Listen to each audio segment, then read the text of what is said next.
Madam, please allow me to start today's session.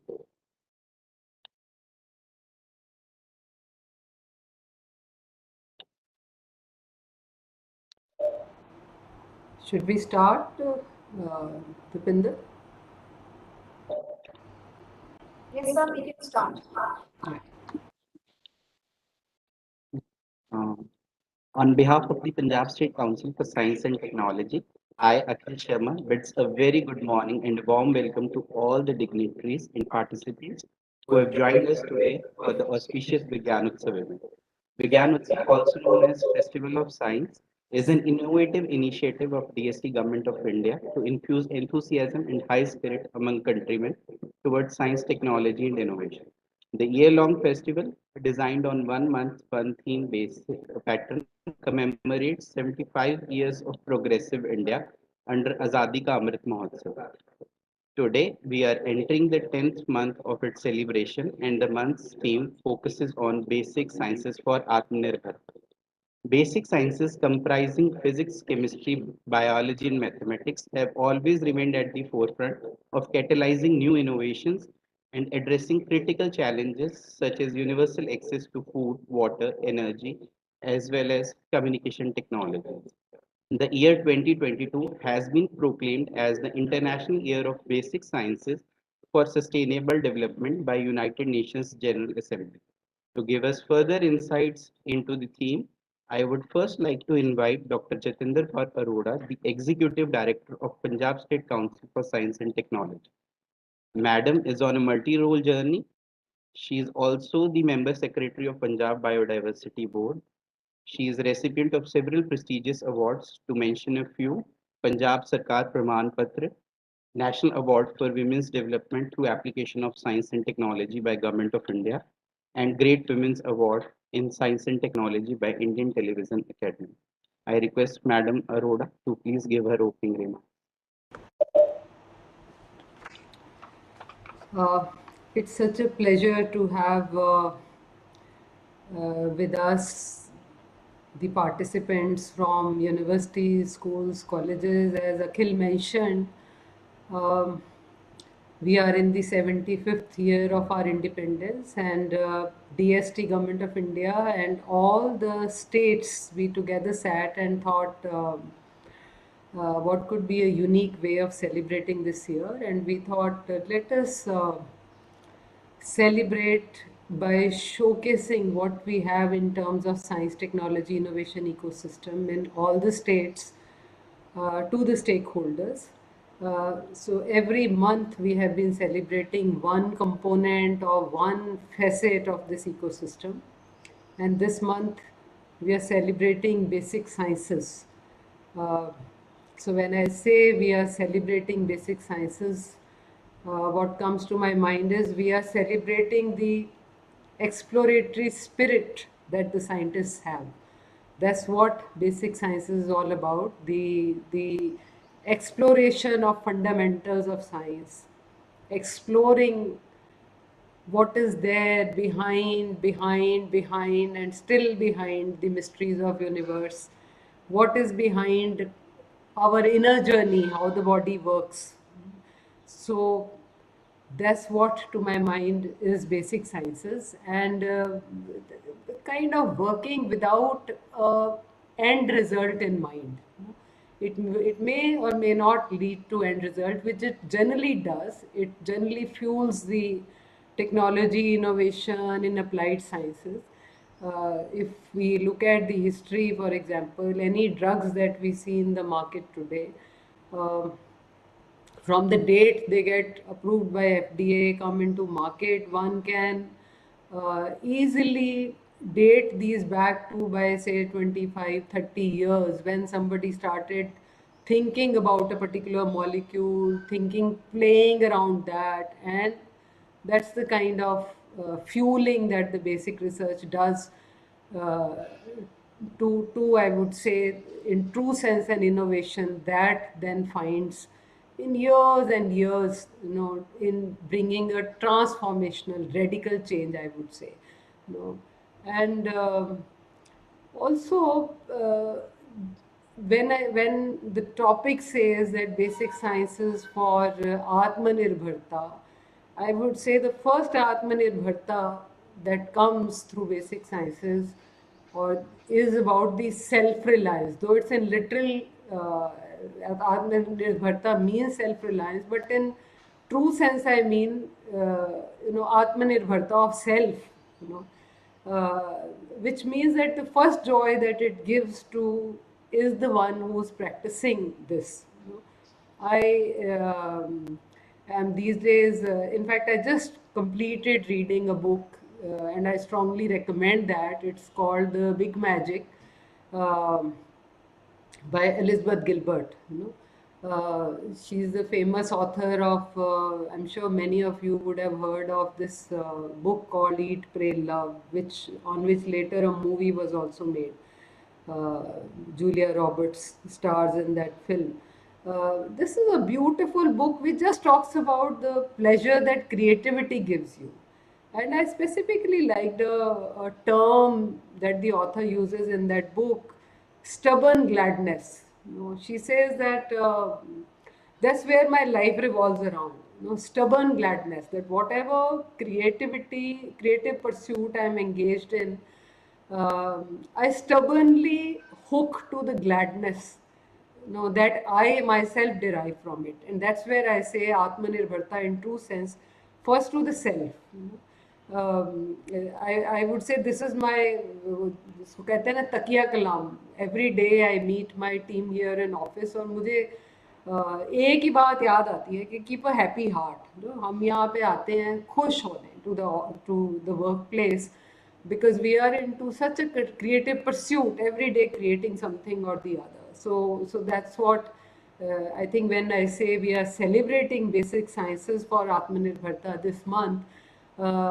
Besides enjoying the creativity that bring into exploring the various facets of science, the value that we add to society just by the pure joy of it. And also I would say that we have been very, very fortunate as the state, as Punjab. We've been fortunate to have these stalwarts like, I would name a few. The first name that comes to my mind is of famous mathematician Ramachandran, a late 19th century mathematician who was, who was so fascinated by the magic that the numbers could create, that he was pursuing mathematics, study of mathematics at his own, and looking at his interests. Then the mentors, the teachers helped him pursue it in more effective manner, and he happened to get an assignment to tutor, to train Maharaja of Patiala, Bhinder Singh. And that's where he gave him an idea that why don't you set up a college which could impart education in science. And that's where the first college which imparted education in basic sciences, that's called Mahindra College, Patiala, that came into being. And today we have 500 plus colleges in Punjab which are offering STEM education. And when I recall that, another very interesting incident comes to my mind, that when I think it's in 2008 or 9, Department of Biotechnology, Government of India started its Star Life Science College program.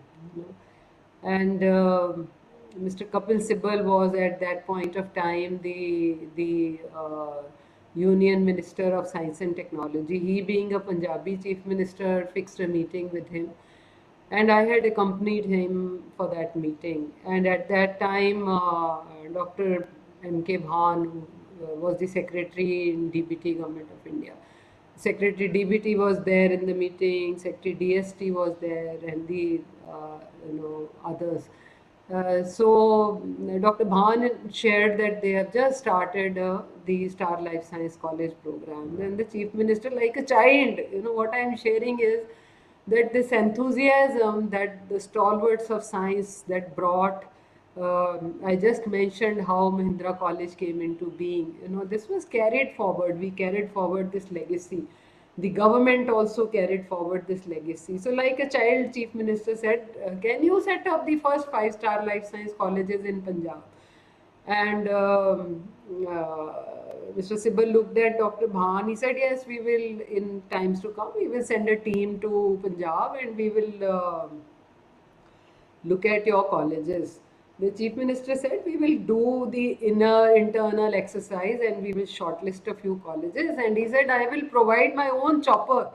Please send your team at the earliest so that they can have first-hand visit to the colleges. And that's how we teams from Punjab sat, we shortlisted few colleges, and actually chief minister gave his chopper and I had a memorable ride. I alone with the pilot went to Delhi, brought the team of DST and DBT, and we covered a large, good number of colleges within one day, and we were the first ones to get the a couple of star life science colleges sanctioned for Punjab.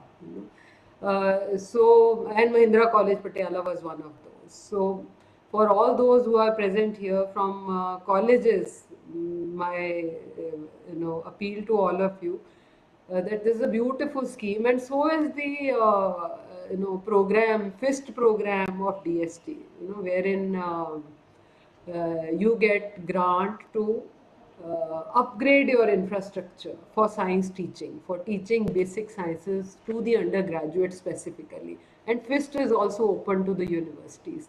So do make use of this grant. And having said that, coming back to how in history, Punjab started progressing as far as basic sciences was concerned. I can also recall, and I am sure everybody who is one way or the other connected to sciences knows of Ruchiram Sani, who was so much fueled by his passion of how science can actually make difference, not only in people's lives, but in people's thinking with people's thinking. Starting with people's thinking, the way you think, you manifest your lives. That way only then you manifest your societies, your communities. So he was hitting the bullseye. He had set up, Punjab Science Institute. And the main maqsad, the objective was that let's make people interested in science. Any gathering place that he would find, be it a gurdwara, be it a masjid, be it any public gathering place, he would go and deliver a lecture, which would be kind of a lecture come workshop. He would explain the concepts like how the photography works, the cameras work, how the X-ray works, how the telegram works, how even the soap bubbles get made. And he had introduced a very innovative concept also, that how today we give PowerPoint presentations. He had made a lantern projector, and he would make some glass based slides and project what he wanted to add that drama, the theater component, to keep people interested. That's how the legacy, the richness in the history that we have in Punjab as far as science is concerned. And also feel like sharing with you that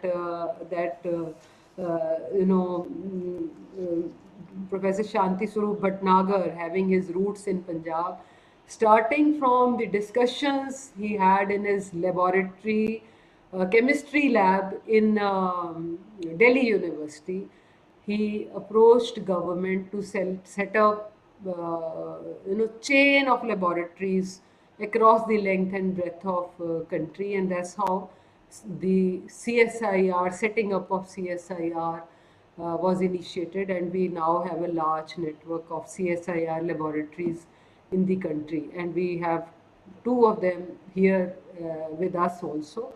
in the state IMTech and CSIO.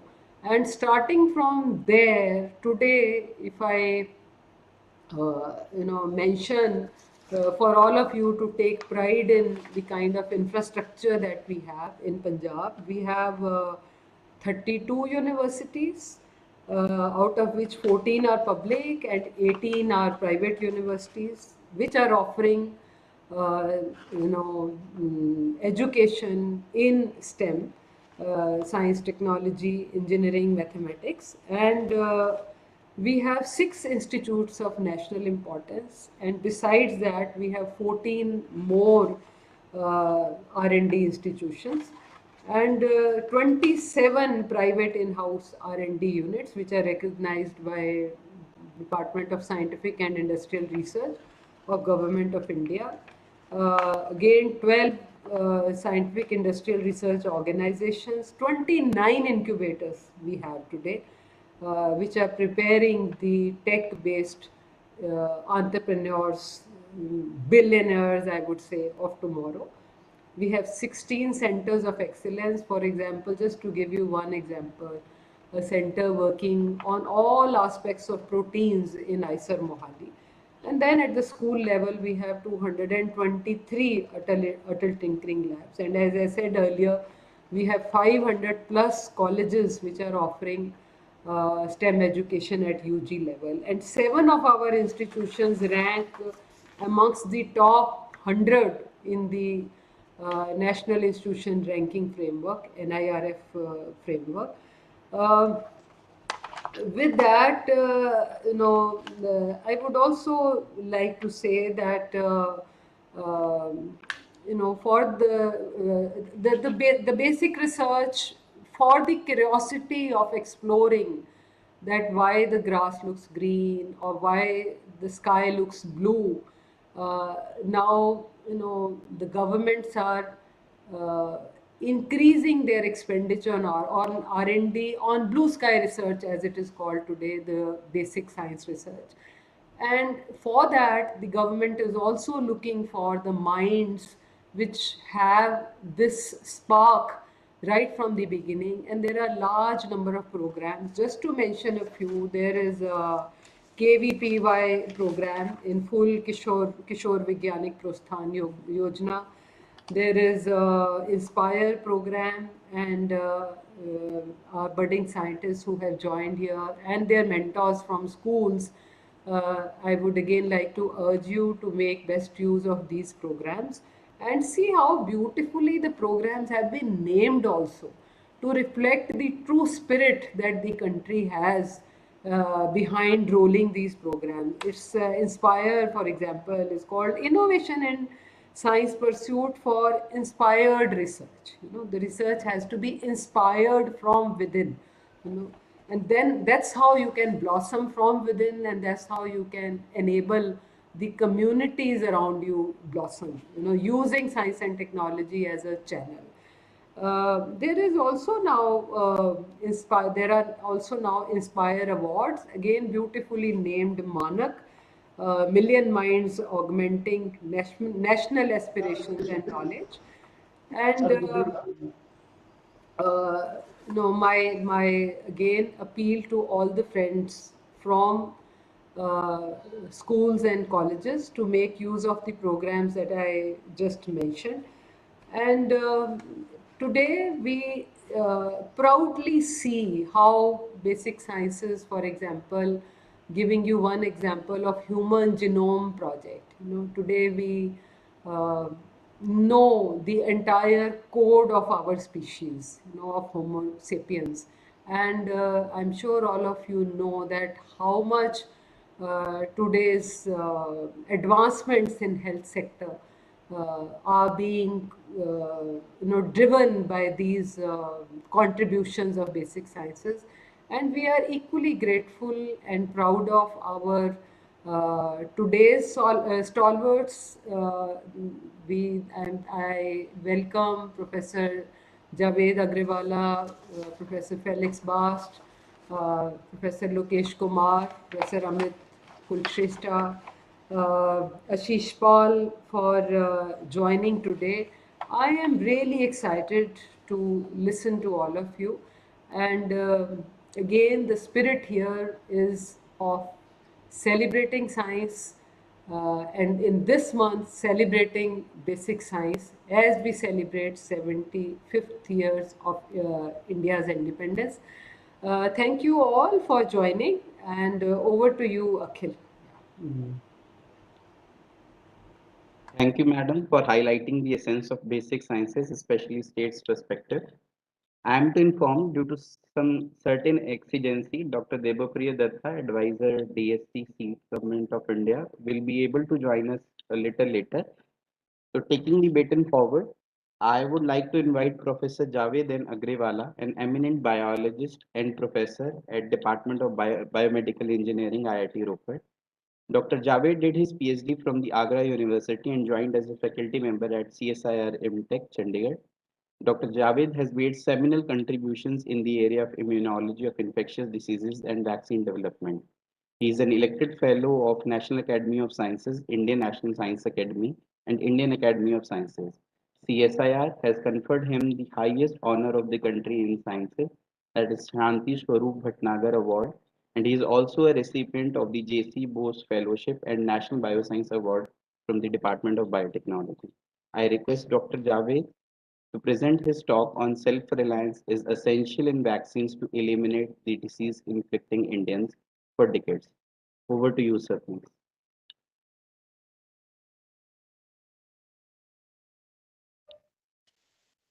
Thank you very much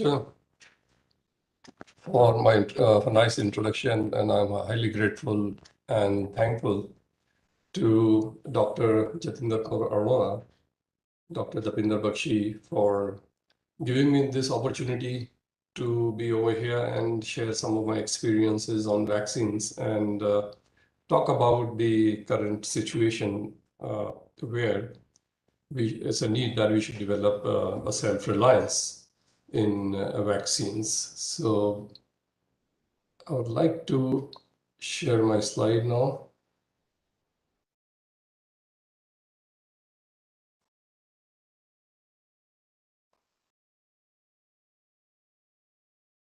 So can you see my slide?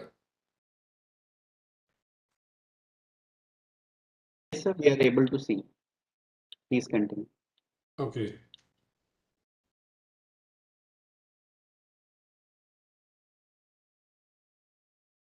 Okay, so today's topic of my talk is self-reliance is essential in vaccines to eliminate the diseases inflicting Indians for decades. But as rightly pointed out by Dr. Jatinder Kaur, see that science is quite crucial in our life, and science is involved in whatever you see around us, whether it is cooking, it is eating, breathing, driving, playing, or the fabric we wear, the brush and the paste we use, or the shampoo, the talcum powder, the oil we apply, everything is a consequence of advancement of science. So life is unmanageable without all of this, as it has become necessary. And important thing which I would like to mention at the beginning of my talk today is that Punjab has a very rich heritage in science. And I'll tell you, it is evident by the fact that Punjab has produced two Nobel laureates.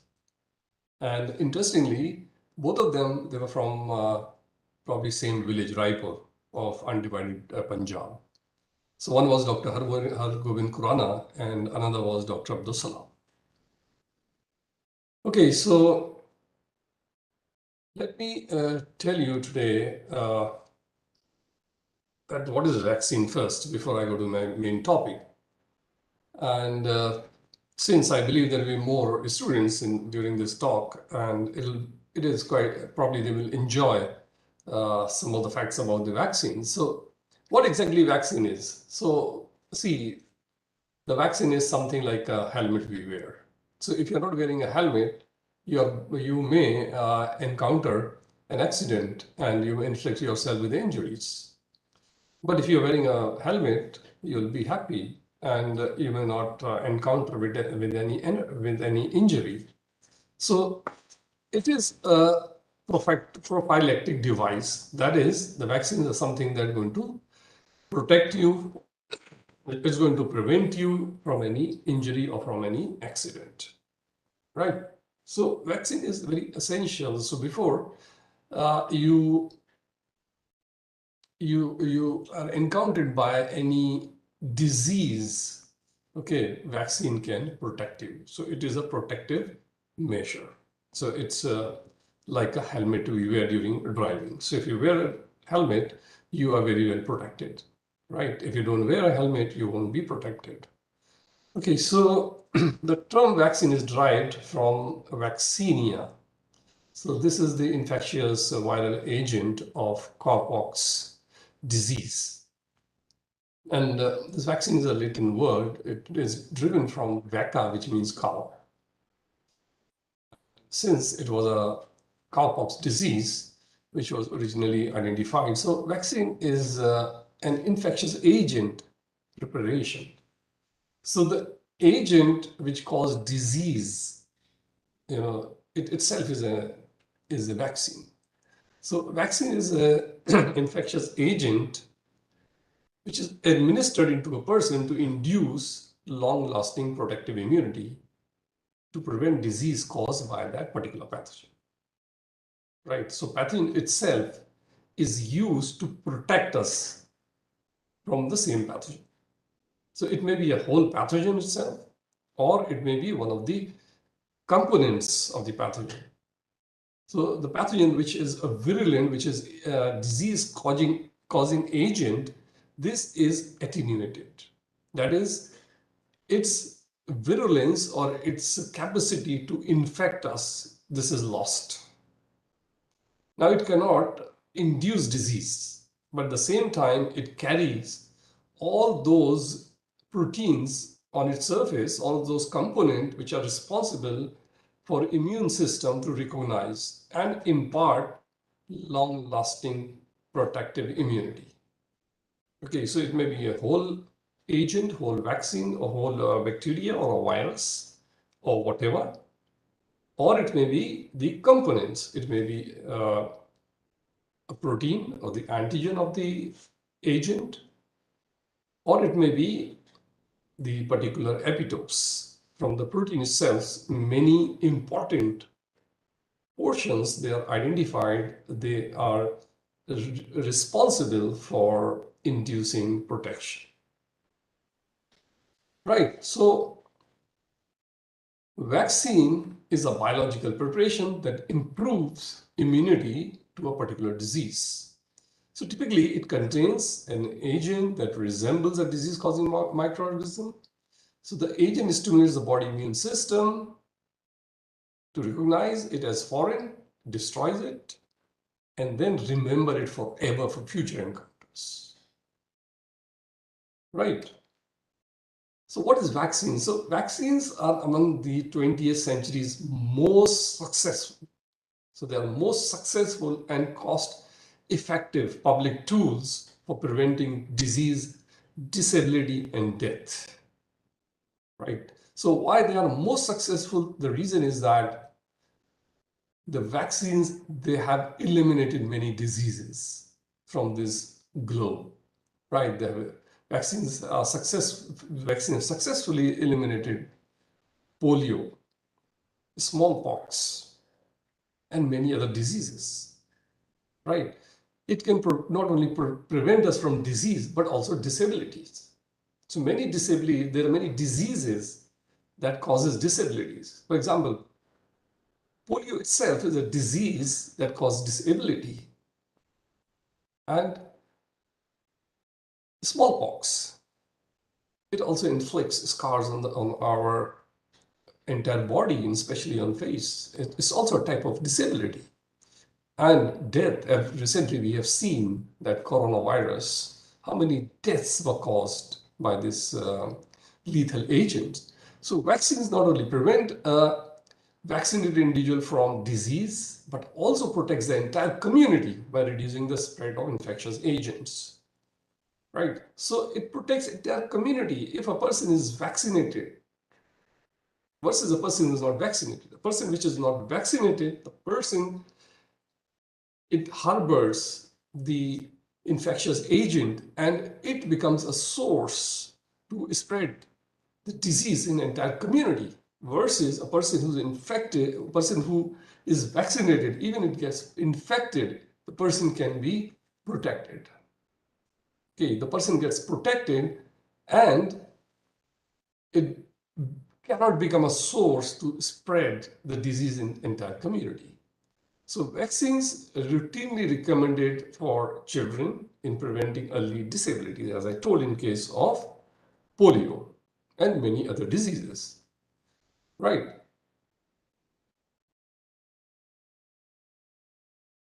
So why vaccine is important? I'll give you some examples of why vaccines they are quite crucial.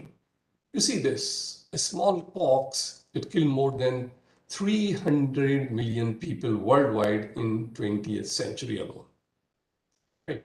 So can you just imagine 300 million people, they died because of a smallpox since there was no vaccine.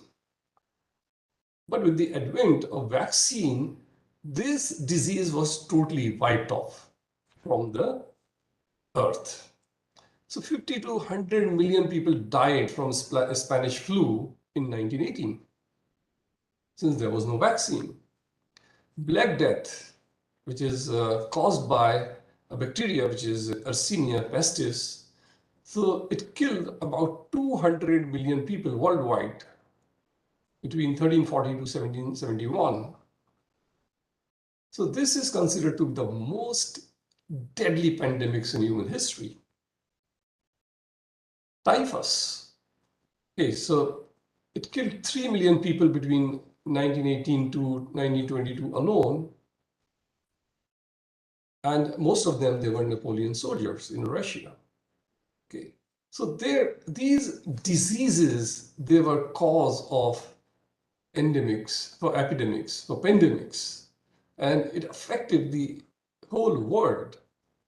It not only affected the lives of the people, but also it brought down the economy of the countries.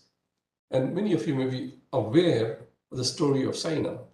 So in China, which is in Italy, a cathedral was built in 1348, and then this city was infected by plague. And when the plague, it wiped off about 70% of people living in China. So even the workers who were building this cathedral, they were killed because of this disease, because of plague.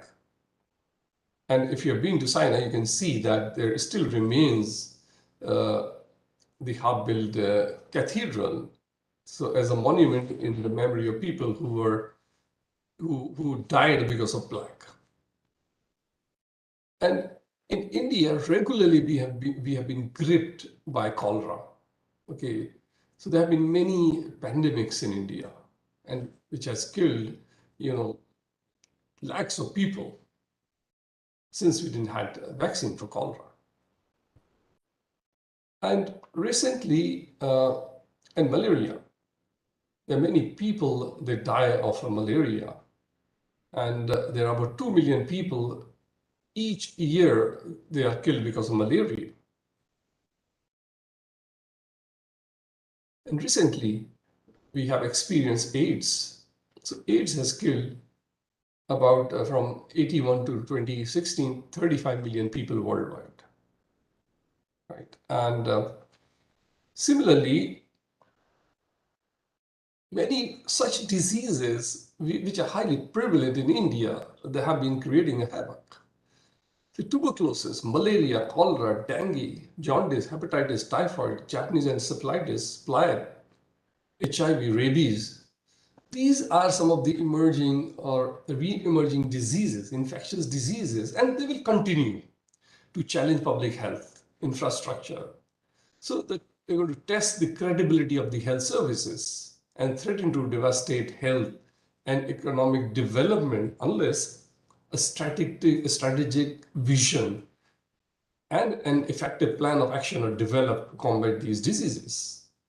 So this will increasingly require the application of sophisticated epidemiologic and molecular biologic techniques, changes in human behavior, and a national perspective.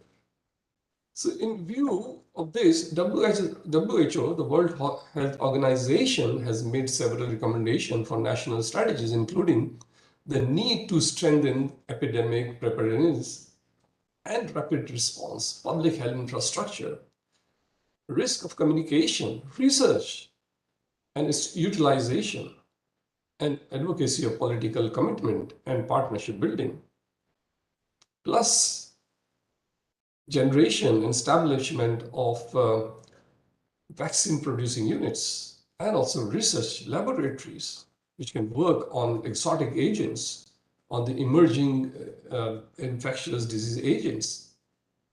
Okay, so there are there are many diseases besides which I have mentioned over here, which are the causative agent, which regularly keep on affecting us.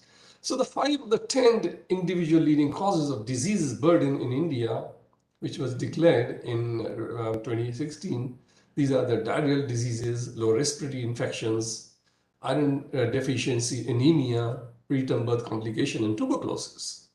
So the range of disease burden among the states of India was ninefold for diarrheal diseases and sevenfold for respiratory diseases and ninefold for tuberculosis. So burden of these diseases is pretty high in our country as compared to other countries, right? So for India as a whole, the disease burden for diarrheal diseases, tuberculosis, it's about 2.5 to 3.5 times higher than the average global burden for other geographies at the similar level of development, right? So we have been, as I talked about, that cholera outbreaks are relatively frequent in India. First, we have seen that then surveillance data reveal a steady increase in reported cholera outbreaks throughout the country from 1997 to 2006. And there were about 68 outbreaks which were reported, while there were about 559 between 2009 and 2017. Right. So there's continuous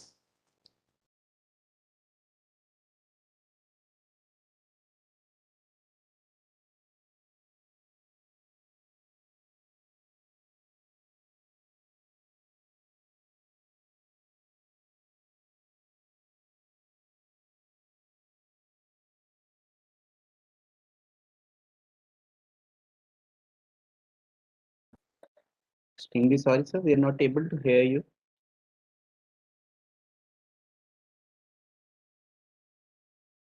I think there is some technical glitch. We are just waiting to get Dr. Javed back.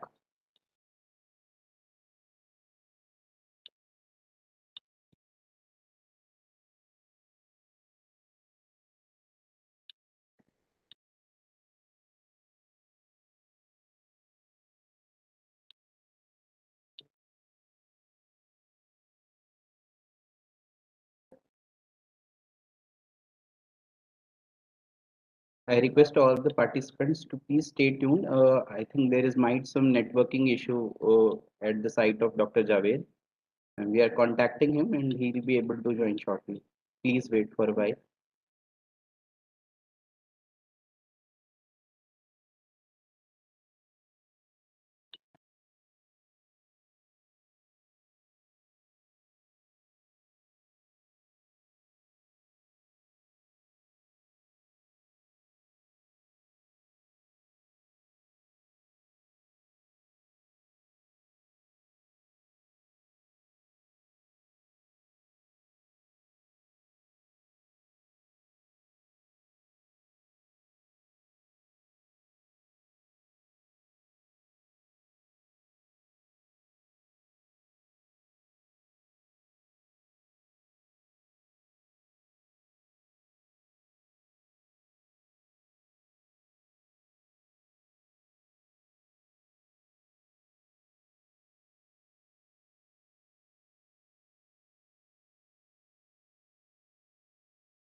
Dr. Javed will be joining. We have just contacted him and he's getting back. Please stay tuned. Thank you.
Yes, sir, we are able to see you. Kindly please share your screen. Can you hear me now? Yes, sir, we are able to hear you. Requesting you to please share your screen once again. Okay.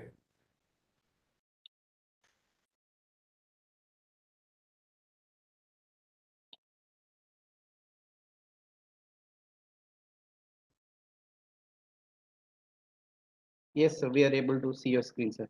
Please continue. Thank you.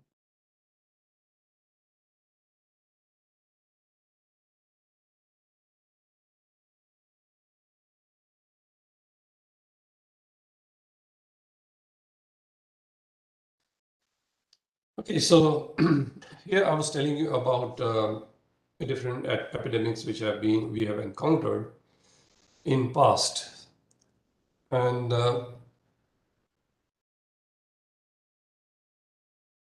if you see about these diphtheria, so this line shows the diphtheria cases, and this is a WHO UNICEF vaccination program. So there have been reports of diphtheria outbreaks from various states in our country. So majority of cases were reported from children who were unimmunized or they were partially immunized against diphtheria. Similarly, you see about the cases of chikungunya.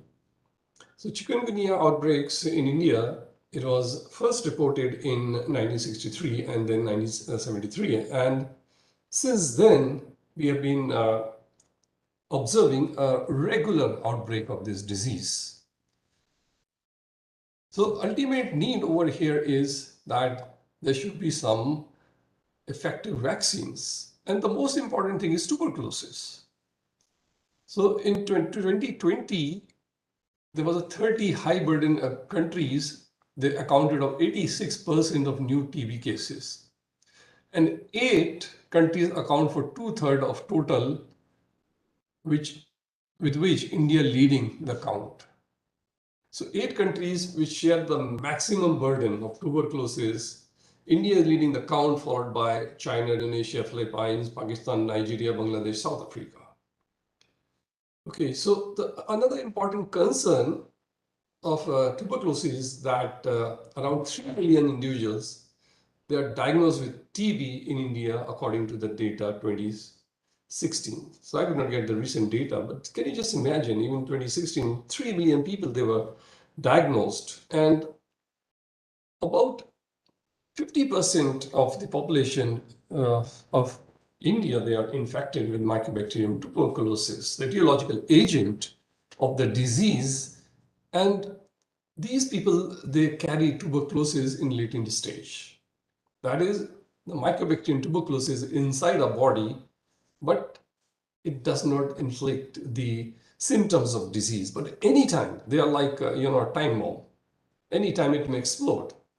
So once there is an imbalance between the body immunity, immune system, and the propagation of the Mycobacterium tuberculosis, so the person may get affected by the disease. Okay, and these people may become a source of infection. And another concern is about the rise in the multi-drug resistant TB. That is, this TB cannot be treated by drugs.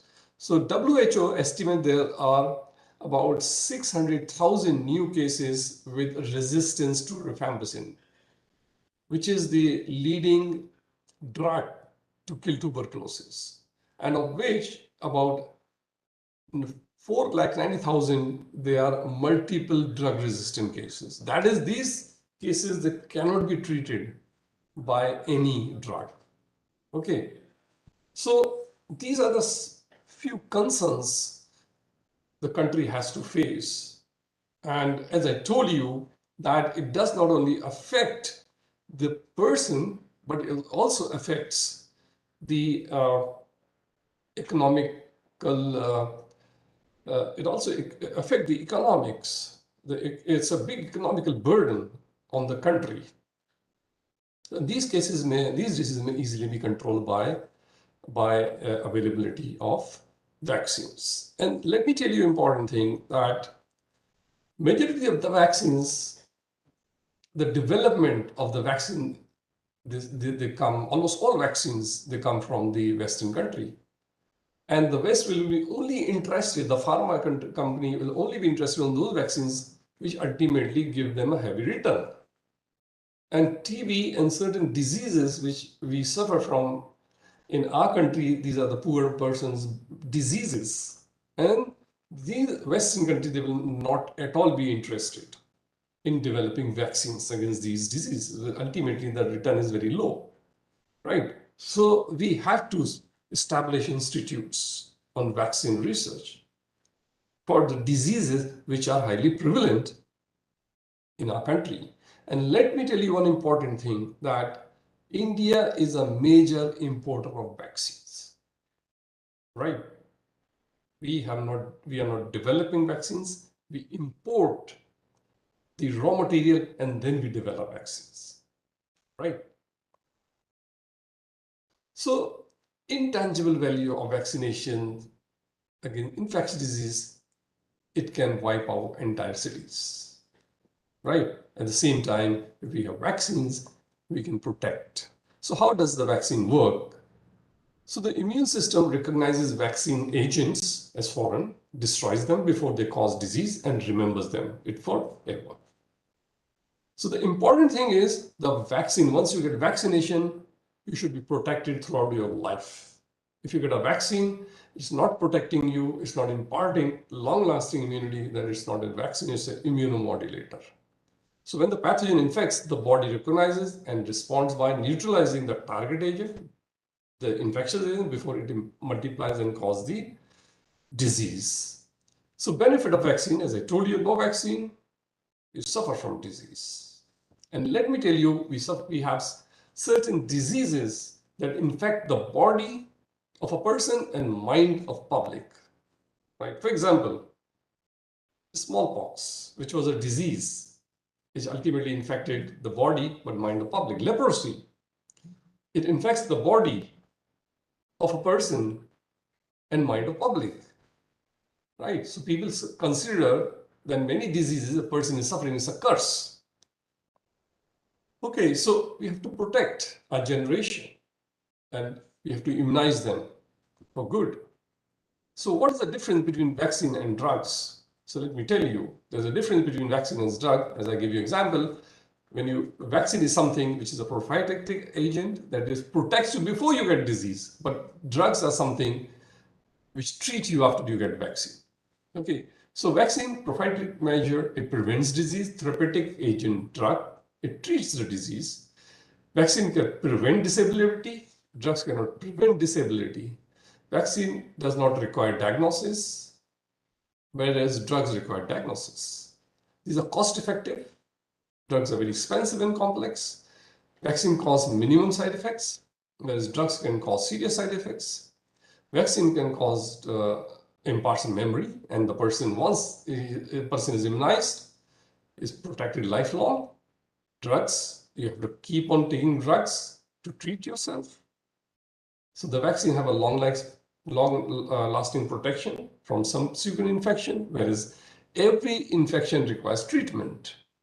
In vaccine, no drug resistance, whereas drugs, the biggest problem with the drug is at the same time they cure, but they also drive the emergence of drug-resistant strains of that particular infectious agent. So vaccine can eliminate diseases, whereas drugs can cause diseases. Okay, so vaccination studies, they may be prophylactic, administered before exposure of an infectious agent, but they also work as therapeutic vaccines.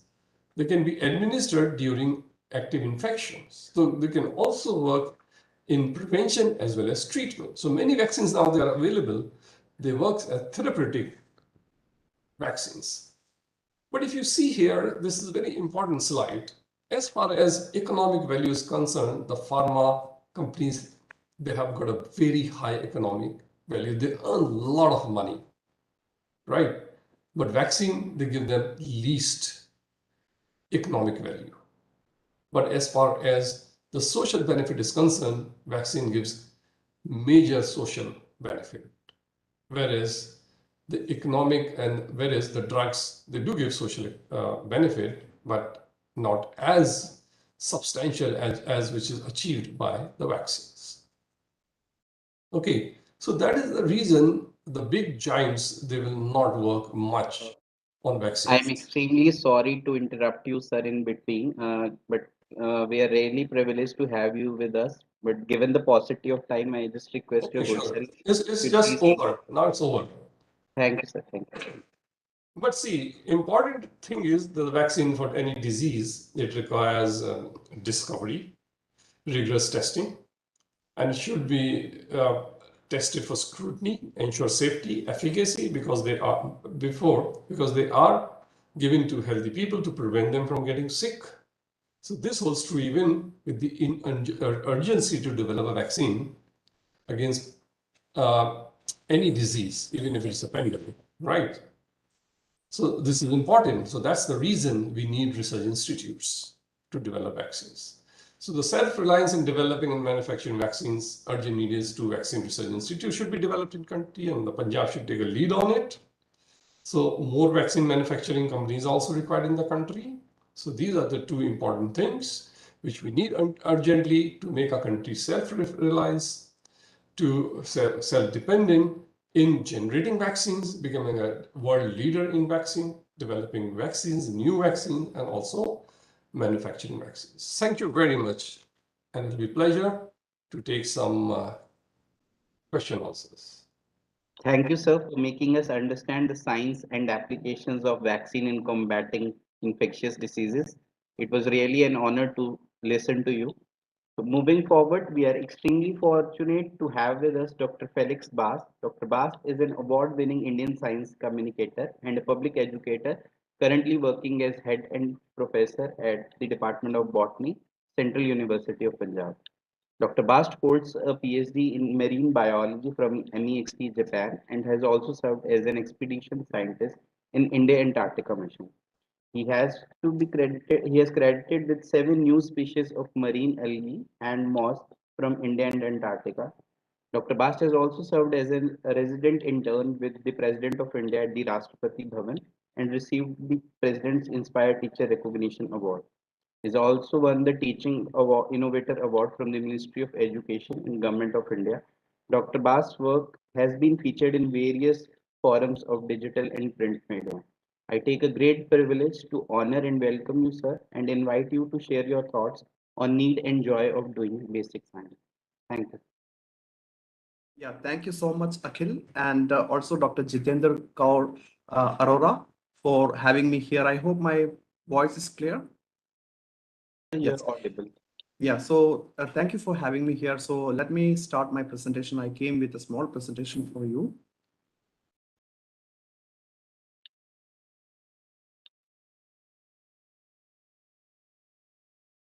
I hope it's clear. Yes, sir, it is visible. Please All continue. right. So the title is The Need and Joy of Doing Basic Science. So it's a privilege to be here and also to listen to Professor Javed. I'm his big fan. So and of course the kind of research that Professor Javed does is exactly what is this the curiosity driven science. So excellent choice, ma'am, you have made. So this title that the presentation is about the basic science and why that the need and what's the joy of it, right? So I'm talking to you from Batinda in rural Punjab, right? So a few years back I went for a conference, and the vice chancellor of a university, he said, all that we scientists have to do is to develop the products, what you're doing with just basic science. So if your pure and basic science is meaningless, you know so you need to collaborate with industries and develop commercially valuable products and earn money. So everything has to be some money oriented, right? And if a research has no application, it's good as a trash. So therefore each of you should make a promise to yourself to develop a product. So I was just thinking at that time about the value of these basic sciences. So I wrote an article and I got it published. So before that, if you look at the tangible products available in the market, for example, mobile phone that you're holding, or the computer where I'm talking to you, internet, electricity, GPS, radar, radio, television, air conditioner, X-rays, aircraft, laser, electric engine, even vaccine that Professor Javed was talking to you about just a while ago, antibiotic drugs, advanced genome editing tool, CRISPR-Cas9, and Velcro. Velcro is this particular product. You can see that in the shoes or bags and all. All these products are born out of this research in the lab, isn't it? In the universities, in the laboratories, isn't it? The PhD students, they did all this work. Friends, it's all mistaken perception. Every single thing is born out of citizen science. They don't even have the doctorate degree. They don't have a doctor in front of their names. And most of this research, I won't say that everything, CRISPR-Cas, of course, is from the lab, but of course, they were just tinkering. They were just experimenting. They're playing. Like penicillin was discovered by the Fleming. He was just wondering what is happening in the petri dish that he just destroyed. He saw the halo in it. Or the story of the Wright brothers finding, innovating this, the flight, isn't it? So none of these are actually born out of academic research, right? And all these have a binding, all these have a unity, that all these products are born out of curiosity driven research. So inspiring research, the secret is just one thing: be curious. The childlike curiosity is a secret to the inspiring research funds. So what is this childlike curiosity? Tell me more, or tell me how. The kids ask these questions, right? But as a grown-up, after the formal education of 12 years, we kind of completely lose that curiosity. A kid might ask you a question like, why plants never develop cancer? Very interesting question, but what is the application of it? You might think it's useless research. Why plants never develop a cancer? Or big animal like an elephant hardly develop a cancer, even though the metabolism is very high, lots of cells, dividing, but still elephants usually don't have cancer. Why? Or polar bear, diet is full of cholesterol. It's a 100% meat eating carnivorous animal, the polar bear. the white bear you can see in Scandinavia or Canada. Full of cholesterol, but that never develop coronary artery disease. Why or how is it happening? In one of my outreach talk in Kerala, in a place called Mahe, which was under French administration for a long time, a small girl stood up, and she's hardly fifth grader in a school, and she asked me a question. I was talking about my Antarctic experience. How the fish live in Antarctic water? Won't they freeze to die? Of course, it's a very interesting question. I never thought about it because the water in Antarctica is sub-zero. It could go even up to minus 1.7 degrees. And even then, it is water because of the salinity in the water, Such questions are curiosity-driven, friends. But somehow we lose that curiosity. Another question is why we yawn? A question we bothered philosophers since time immemorial. And still we ask it. We don't really have an answer to that question yet. And now if you ask what is the application of this, it doesn't have any application. So when the same kids become adult, the questions completely take a different route. How to live long, or how to increase agricultural yield, or how to earn more money, or how to treat the cancer. Every single question is application driven, or money making mentality. It's all about the selfishness of the adult, isn't it? So curiosity driven is about observation and explorative, right? No prior hypothesis, and of course it doesn't have much of the grants. Dr. Jatindra, I was listening to some, of course there are some new schemes on blue skies research, but still overarching, the trend is that applied research have got a lot more prospects in terms of grants and in terms of publication, because the curiosity driven has got pretty low impact.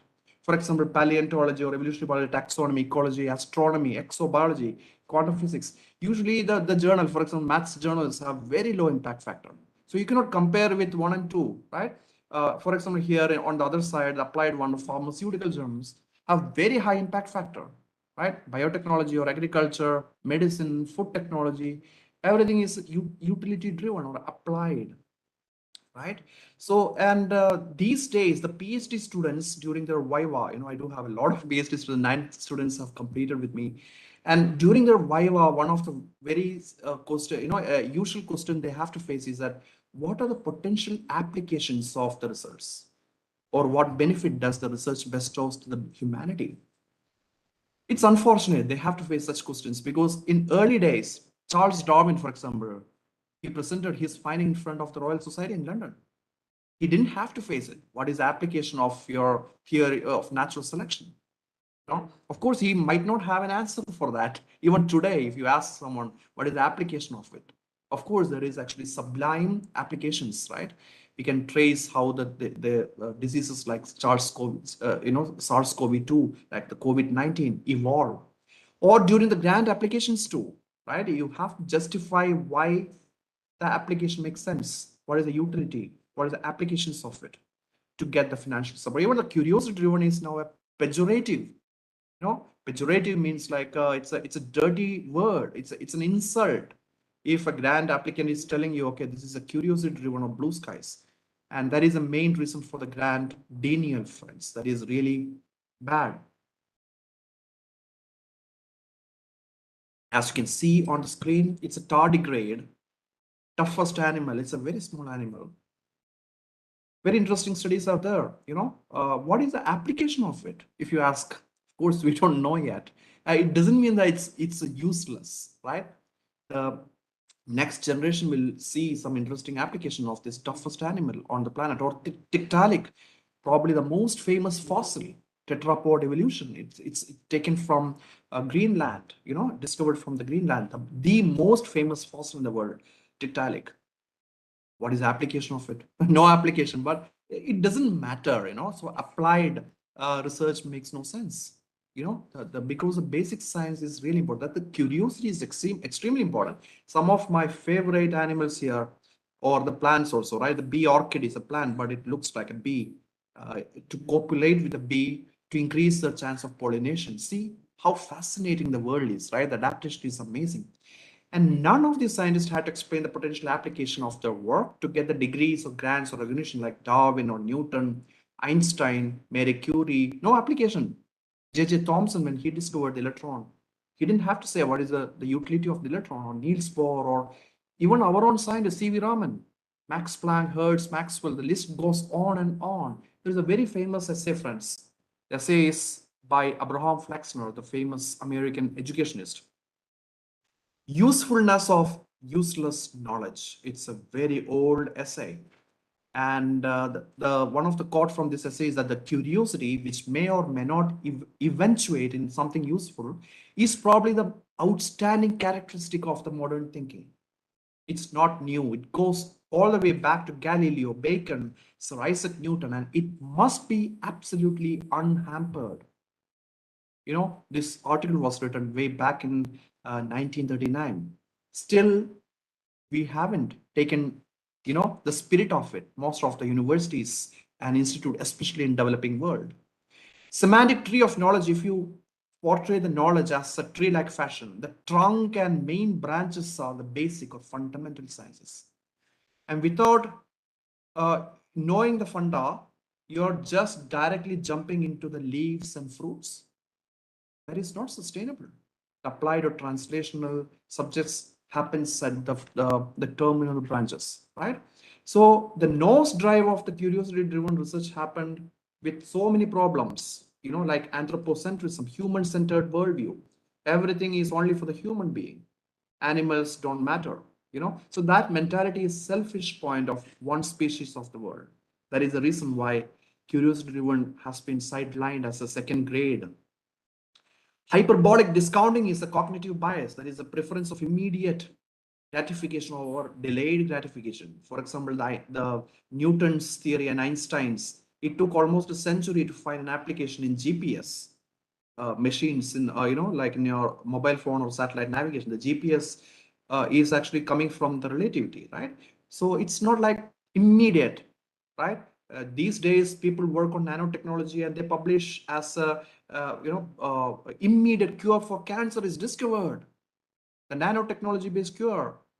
But look at that. Did it actually goes to the market? Usually it doesn't. So that is a problem with money, sex, drugs, or even paper, patent, grants, product. Everyone want to hurry, develop within 1 year, get a paper in a trash predatory journal, publish or perish work culture. That is a problem here. The peer pressure to increase the impact factor in papers, and also the patent. You know, most of the patent have no commercial application. So what is actually, there is a flip side of patenting, hefty financial burden to the government. Government have to pay for the maintenance of the patent, right? That's a huge amount for the exchequer. And if the innovation doesn't have any commercial value, then what is the point of patenting? It serves only two purposes. Purpose number one, help you to land a job, you know, if you're jobless. And number two, if you already have a job, it might help you to get a promotion. Other than that, these patent friends, it's useless. And also because of this pressure for the product development, scientists have to go for pseudoscience, you know, the so-called polymolecular botanical. It's nothing, it doesn't work. That name itself is a pseudoscientific name.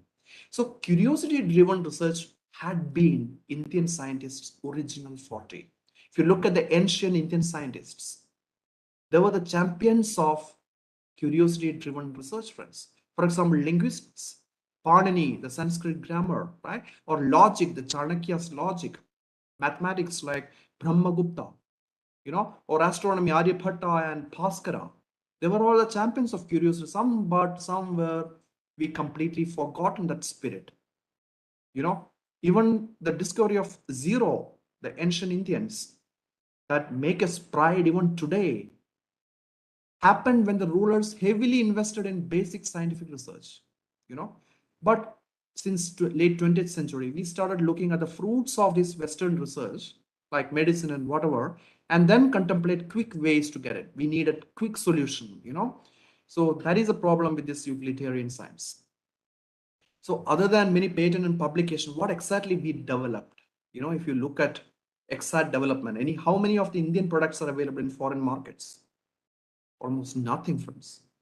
Utilitarian science in India is a big fiasco with almost nothing, there are no commercial successful blockbuster products at all.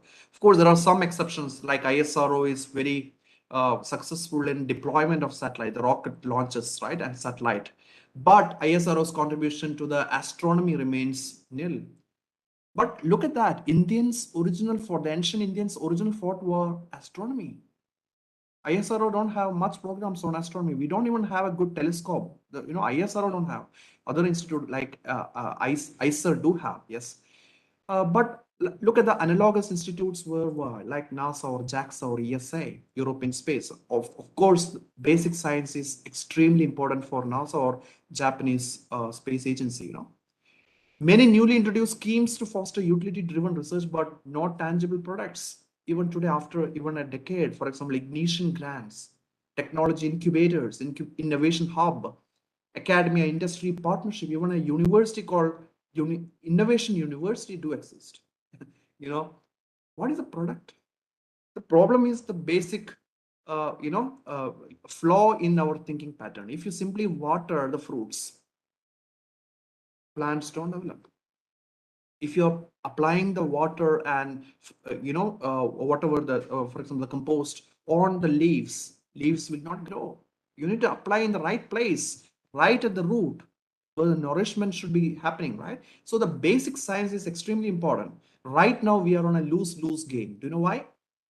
If you go to any good university or even moderate level university, state university, you can go and look at the kind of instruments they have.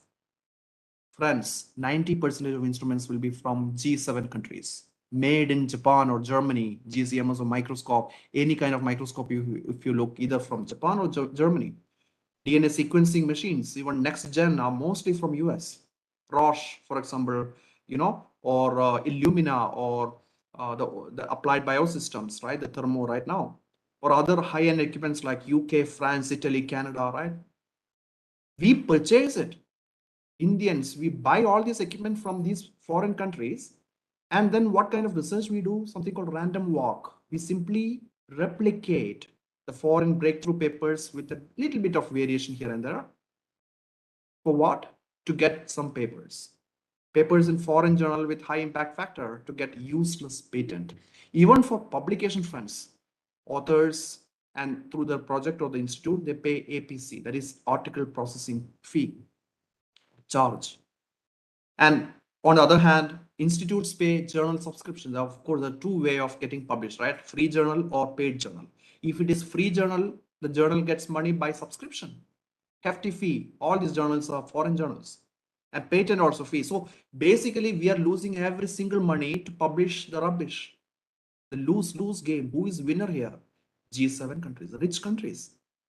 And that is why Make in India project of the Prime Minister makes sense here, friends. And curiosity-driven research have brought disproportionate laurels to the Indian science. Discoveries of a number of new species or discovery of new supercluster. There is a star supercluster called Saraswati by Indian amateur astronomers from Pune. It's a college. They combined with IISER Pune, of course. They discovered a new supercluster. It got in, one of the prestigious journals, the Science. Discovery of 25,000 years old ostrich eggshells from India. No application, but amazing research. Or discovery of Rajasaurus, the dinosaur that once inhabited the Indian subcontinent in Narmada Valley by a team, of course, from Ashok Sani from Punjab University. Or 2018 discovery published in journal Nature by curiosity-driven team of amateur archaeologists from Tamil Nadu that the human beings existed there in Tamil Nadu 385,000 years back. It's a paradigm shift, friends. And did they have doctorate degree? No. Or another example is Javed Agrawal. I'm a big fan of him.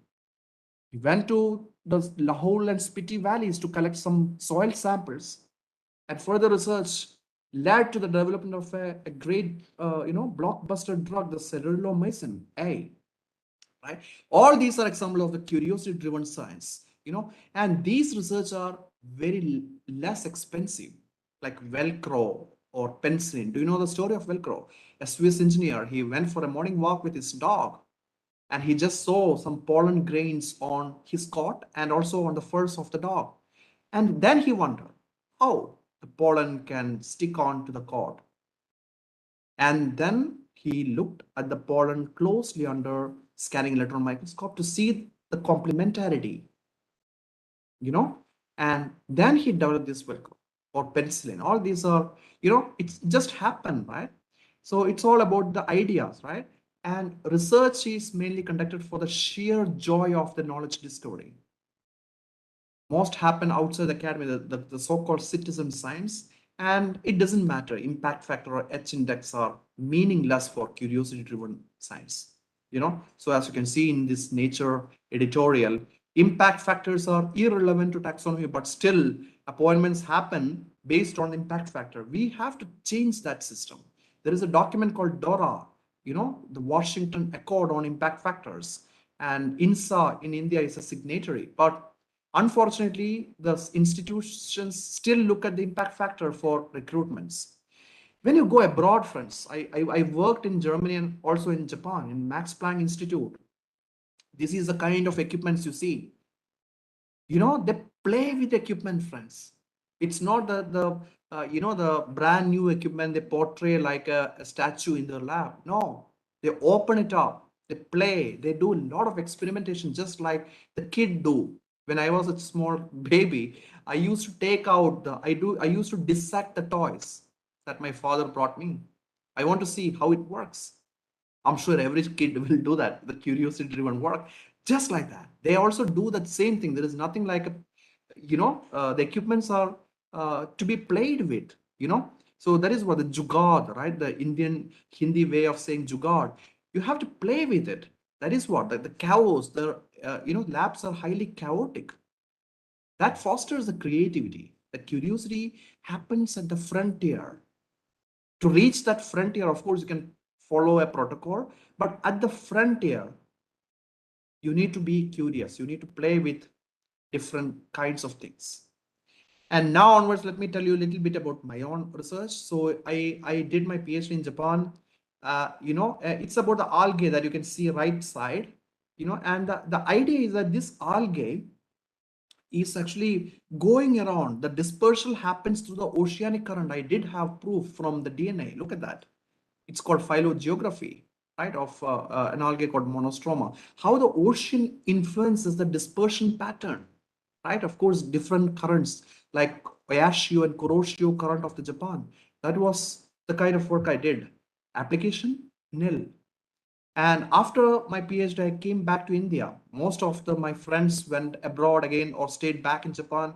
But I decided to come back home to serve my country, my mother country, with full of pride and privilege. Why did I decide it? Reason is simple. There are a lot of opportunities in India, friends. Opportunity not by money, but India is a tropical country. We have a rich biodiversity, but we didn't have much of money to explore it, right? And that is very interesting. Rich countries do have less biodiversity, while poor countries have got huge biodiversity, and that is the main drive for me to come back and stay back home, to perform this curiosity-driven research. Of course, you can do that kind of research, like what kind of research I do, with minimal funding. And was it productive? Yes, I would say, looking back, for the last 12 years I'm here in Bathinda, I discovered 7 new species. Goa, Karnataka, West Bengal, Andhra Pradesh, Tamil Nadu, Gujarat, and also Antarctic and Andaman and Nicobar Island.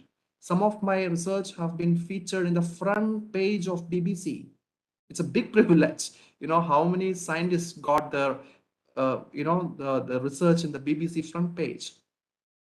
The first article here is about the new species from Antarctica. It's a moss species, Bryum paratiense, named after Bharati station and also goddess Bharati, the Saraswati, right? And also this is about the mermaid species, Aseta bullaria jalakanyakai, I named in Sanskrit.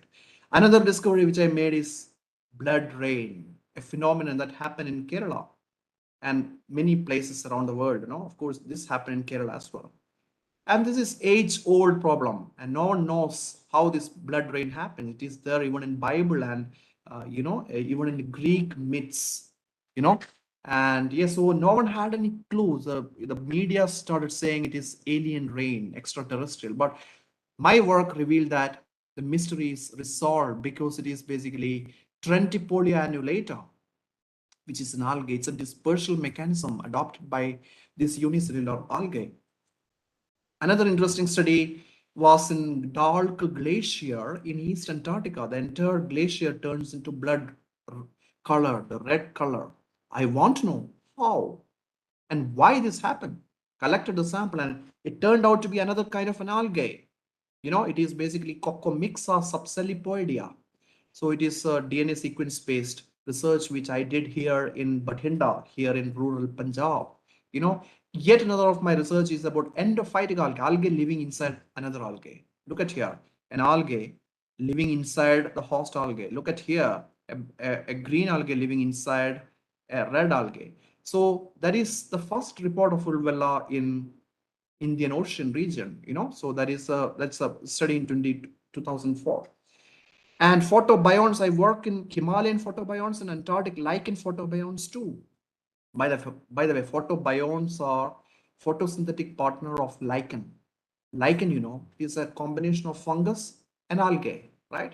So the algal component is the one what makes the food for the fungal component to eat, isn't it? So when algae dies, lichen collapses. So I work on the photobionts of the lichen.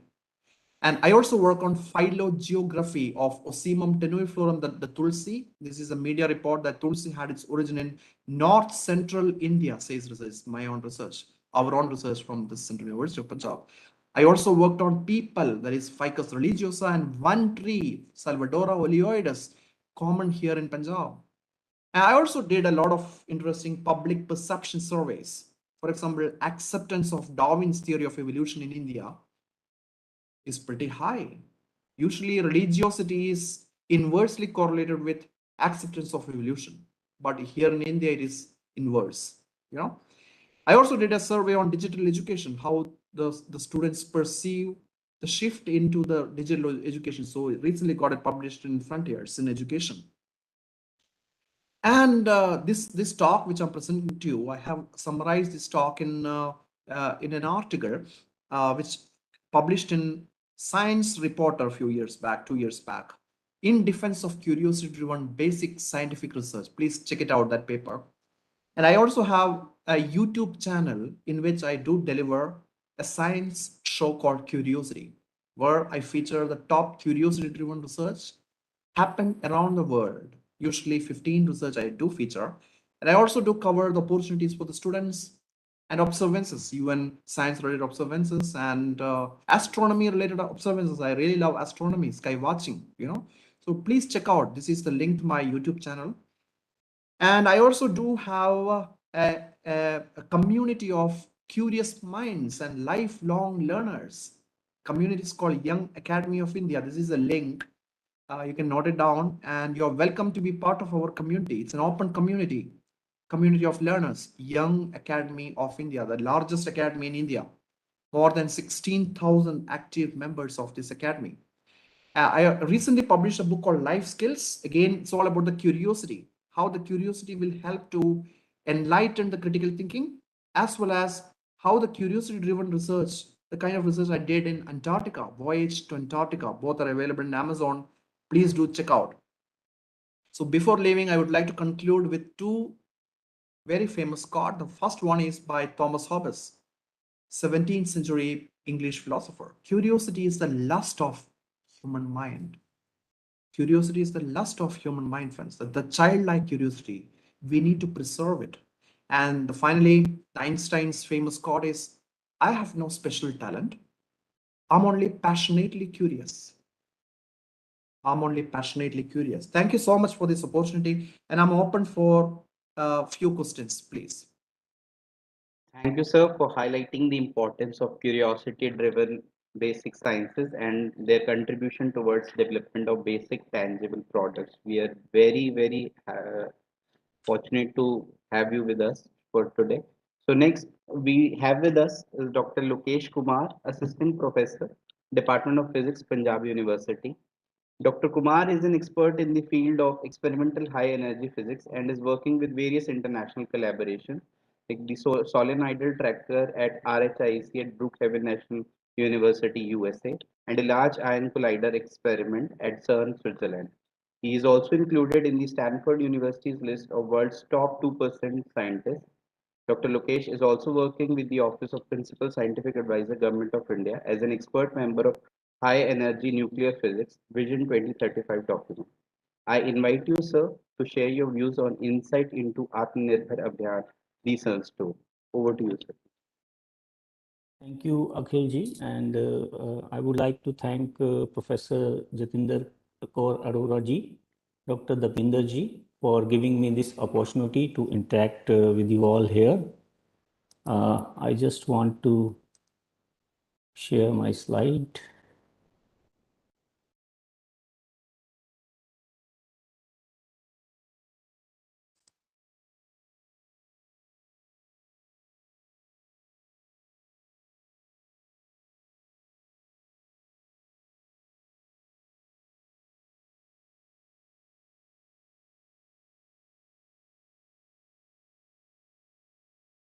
Just a minute, I'm getting some problem with sharing.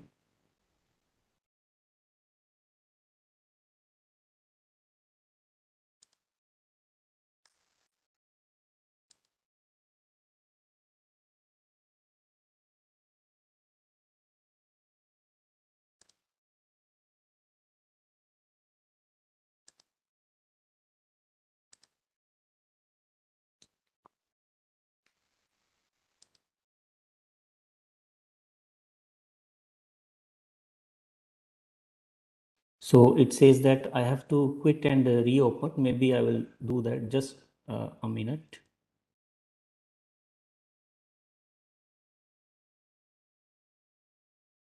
Excuse me, sir. Sorry, we were not able to hear you properly. There was some disturbance. Can you hear me now? Yes, sir, we are able to hear you, but your It screen is seems, not visible. yes, there is some problem in sharing my screen. It says that I have to leave the meeting and just come back again. Maybe I'll try that and do that. Is it okay? Yes, sir. We're just coordinating with our IT team and we'll help you out in giving Okay, you again the access. I'll just come back. Yeah. Yeah, sure, sir. No.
We are just getting Dr. Lokesh Kumar back in a while.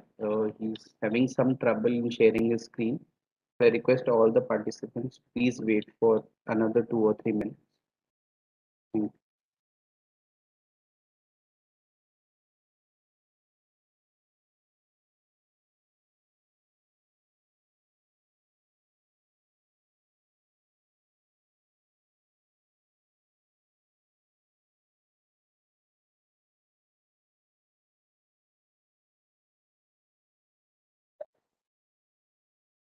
Sir, your voice is not audible. Please unmute yourself.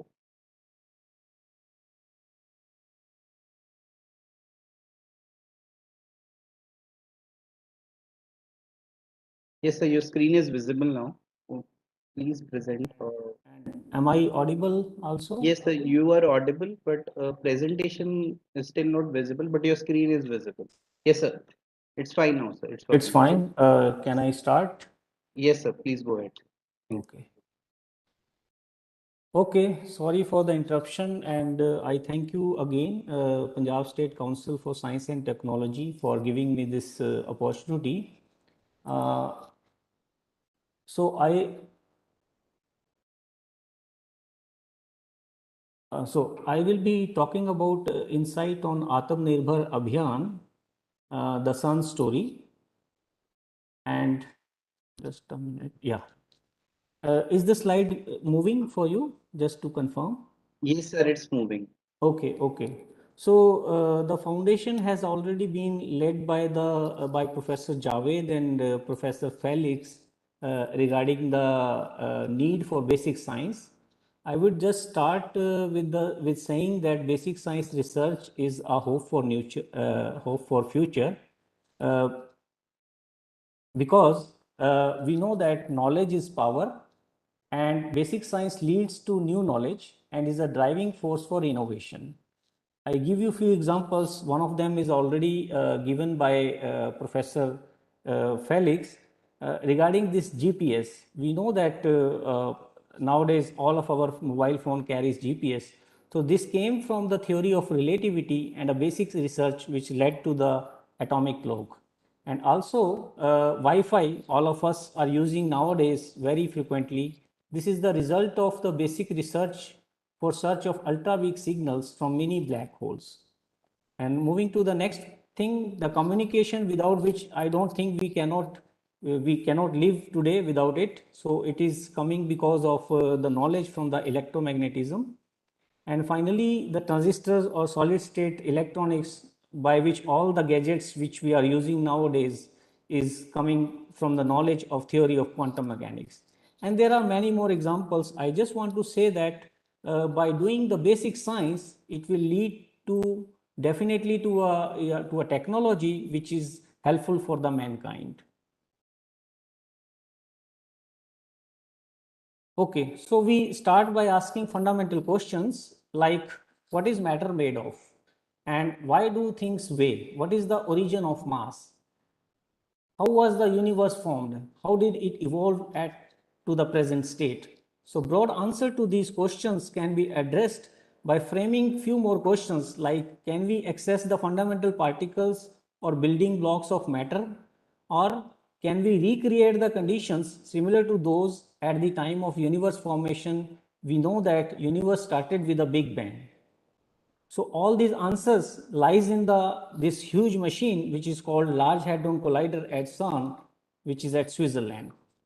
So before I go further, I would like to mention you about, most of us we know about this Nataraja. Nataraja is basically the depiction of Lord Shiva as the cosmic ecstatic dances. The two most common forms of Shiva's dances are Lasya, the gentle form which is associated with the creation of the world, and Tandava, the vigorous form associated with the destruction of it. So this Nataraja has some connection with sun, which I will tell you later. So what are the fundamental constituents of matter? So it all started with atom, which is of the order of 10 raised to power minus 8 centimeter. And later on we found that it has a nucleus, which is of the order of 10 raised to power minus 12 centimeter. And then we found that nucleus contains protons and neutrons. Its size is of the order of this size. And lately we found that protons and neutrons also contain the fundamental particle, which is quark, which is order of 10 raised to the power minus 16 centimeter. So the fundamental constituent of the matter is quark, but no free quark has ever been observed. So how we can probe this proton inside and look for the quark is coming from this famous de Broglie relation, where this wavelength of the probing beam is inversely proportional to the momentum or energy, and the wavelength should be of the order of size of the thing which we want to probe. So that means that if we want to have a small scale distance to be probed, we need to go for the higher momentum or energies. So this is what we do in high energy physics or particle physics. So there are four fundamental forces in nature. You might know about them. One is the gravitational force, which acts on the celestial bodies, which are larger than the atomic scales. Then we know about the electromagnetic force, which holds the atom together. The mediator of this force is photon, and for gravitational, it is graviton, but it has not been discovered yet. Next one is the weak force, which is responsible for the radioactive decay, and the mediator of this force is WZ bosons. And lastly, the strong force, which holds the quarks together inside the protons or neutrons, and the mediator which is interacting between the quarks is gluons. So with that, we can talk about standard model of particle physics, which consists of four fundamental forces, which we have just discussed in our previous slide. And we have 17 fundamental particles. All of them would constitute the whole universe. So this is the chart. We have 12 fermions, 6 quarks, which are shown by this purple color, and 6 leptons, which are shown by this green color. And we have also the force carriers, which I discussed in the previous slide, the gluons, the photons, the WZ bosons, and also this Higgs boson. Higgs boson is the particle which was lately discovered in CERN, Switzerland, in the LHC experiment, and it gives mass to all of the particles. So now here what I'm going to tell you is the history of universe.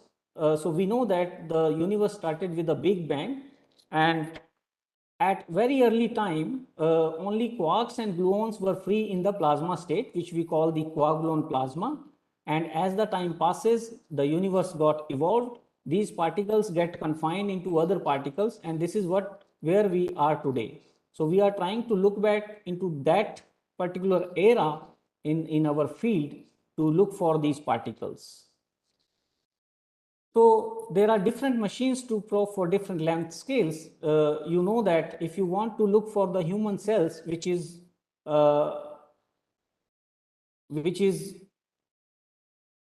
of the order of 50 micrometer, we need to see them under the microscope.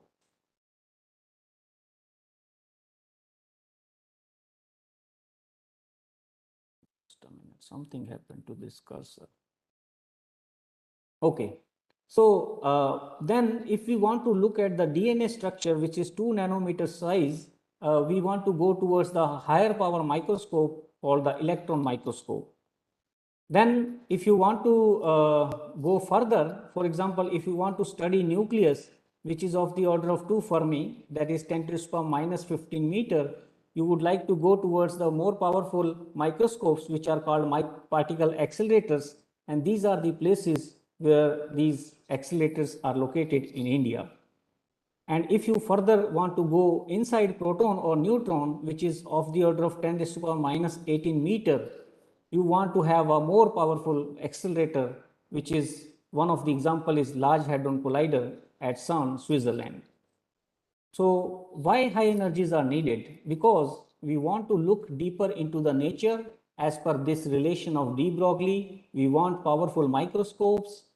We want to discover new particles with higher masses as per Einstein's relation E is equal to mc square, which relates energy with mass. We want to study the early universe as per this relation from Boltzmann, which connects energy with the temperature.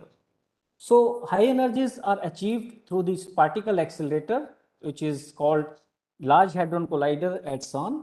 It allows us to revisit the earlier, hotter history of universe, addressing fundamental questions by observing phenomena and particles no longer observable in everyday life experience.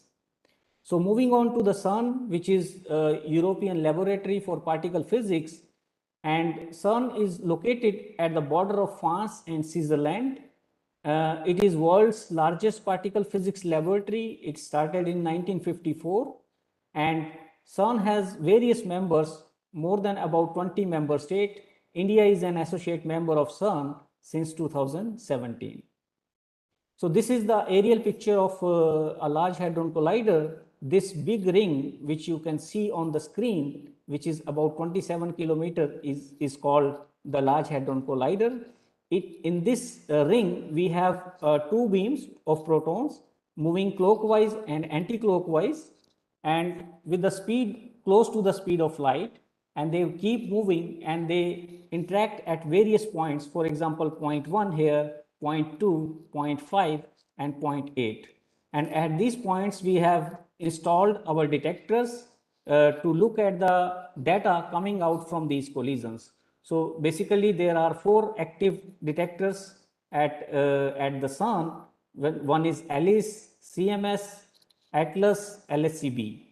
So from India side, we are actively participating in ALICE and CMS experiments.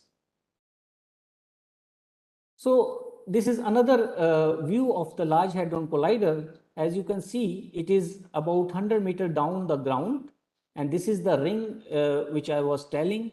And if you have a closer look at this ring, this is inside a tunnel, and these are the superconductor magnets. So what is the principle here is electric fields speed up the particles and magnets bend them in a circle to keep them moving in this circular path. So that is the idea behind the Large Hadron Collider. Now, I would like to show some Indian contribution to CERN LHC. So these are the universities and many institutes which have collaborated to participate in the CERN experiments, and they have contributed largely. Punjab University is also one of the collaborating members.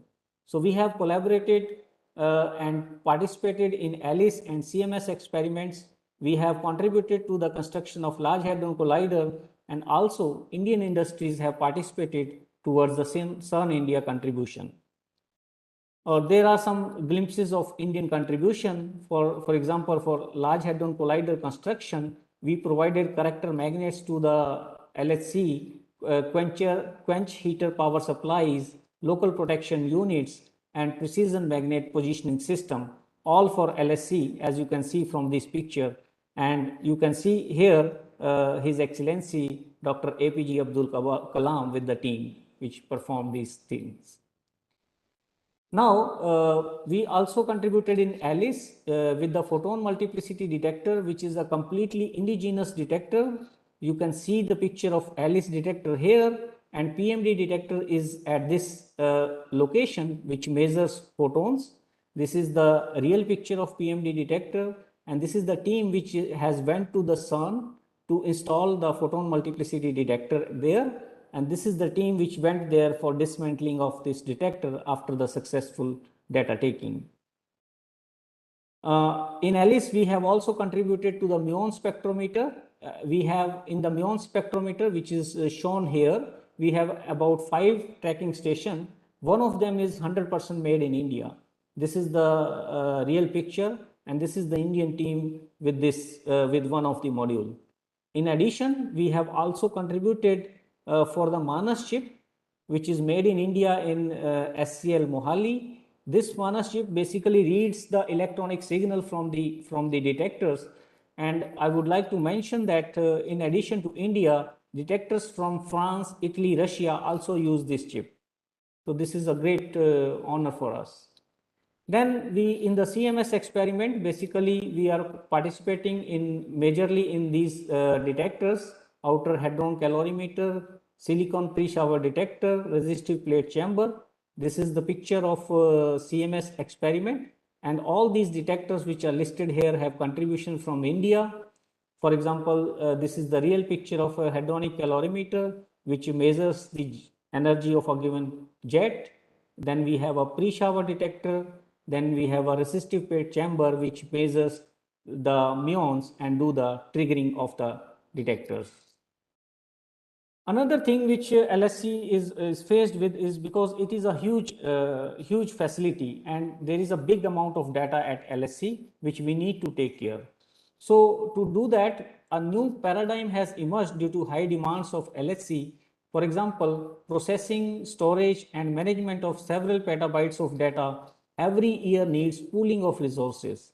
So we need more CPUs, we need more storage, and we need high data transfer rate.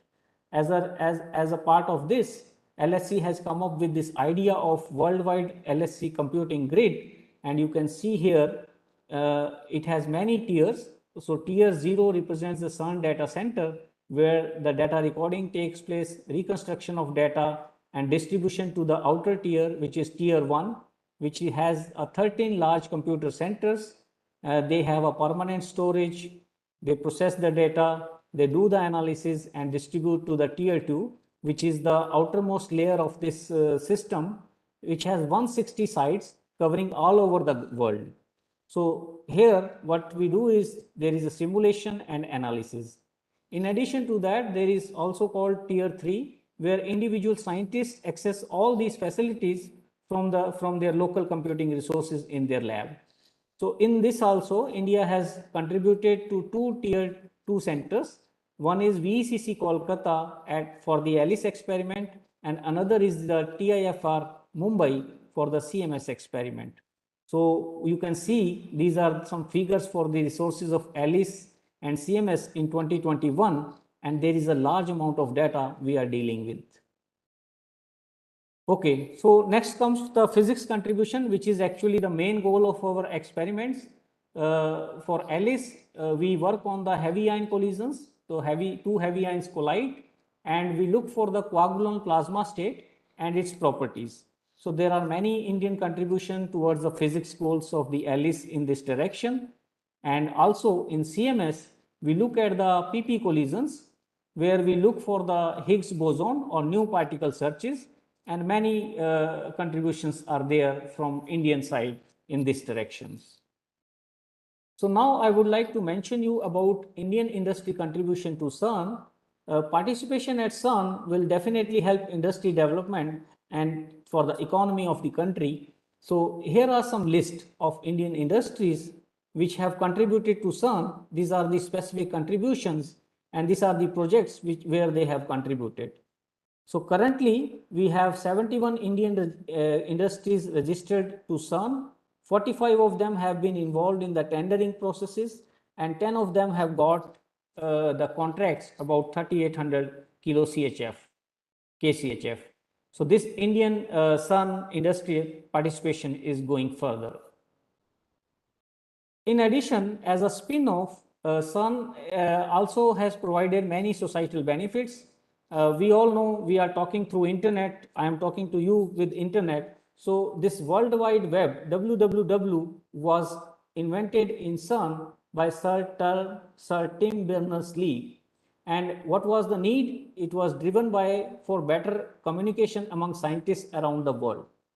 Another breakthrough which CERN has given is the touch screen. You know, all of our mobile phones have touch screens now. So this is also coming from CERN. Then CERN has also contributed to the Hadron therapy, where we treat tumors with beam of protons and light ions to reduce radiation exposure of healthy tissues. CERN has been involved in 2 centers. One is at Italy, and another is at Austria. Also, CERN has developed a new type of crystal which is used for the PET scanners and is routinely used in the medical imaging. And you know that in CERN, we use simulations for particle interactions with the detectors. So this technique is used to calculate the precise radiation dose for cancer treatment planning systems. And it has also developed this pixel detector technologies, basically this Medipix chip, which is very useful in various applications. One of the example is shown here. This is the high resolution X-ray image taken with this Medipix chip.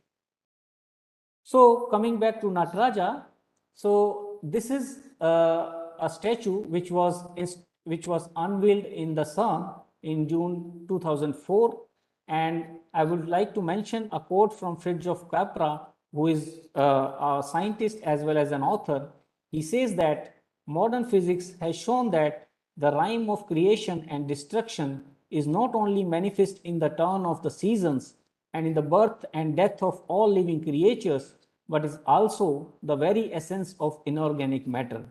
For the modern physicists, then Shiva's dance is the dance of subatomic matter. This is what is written below the statue of Shiva, and I have reproduced it.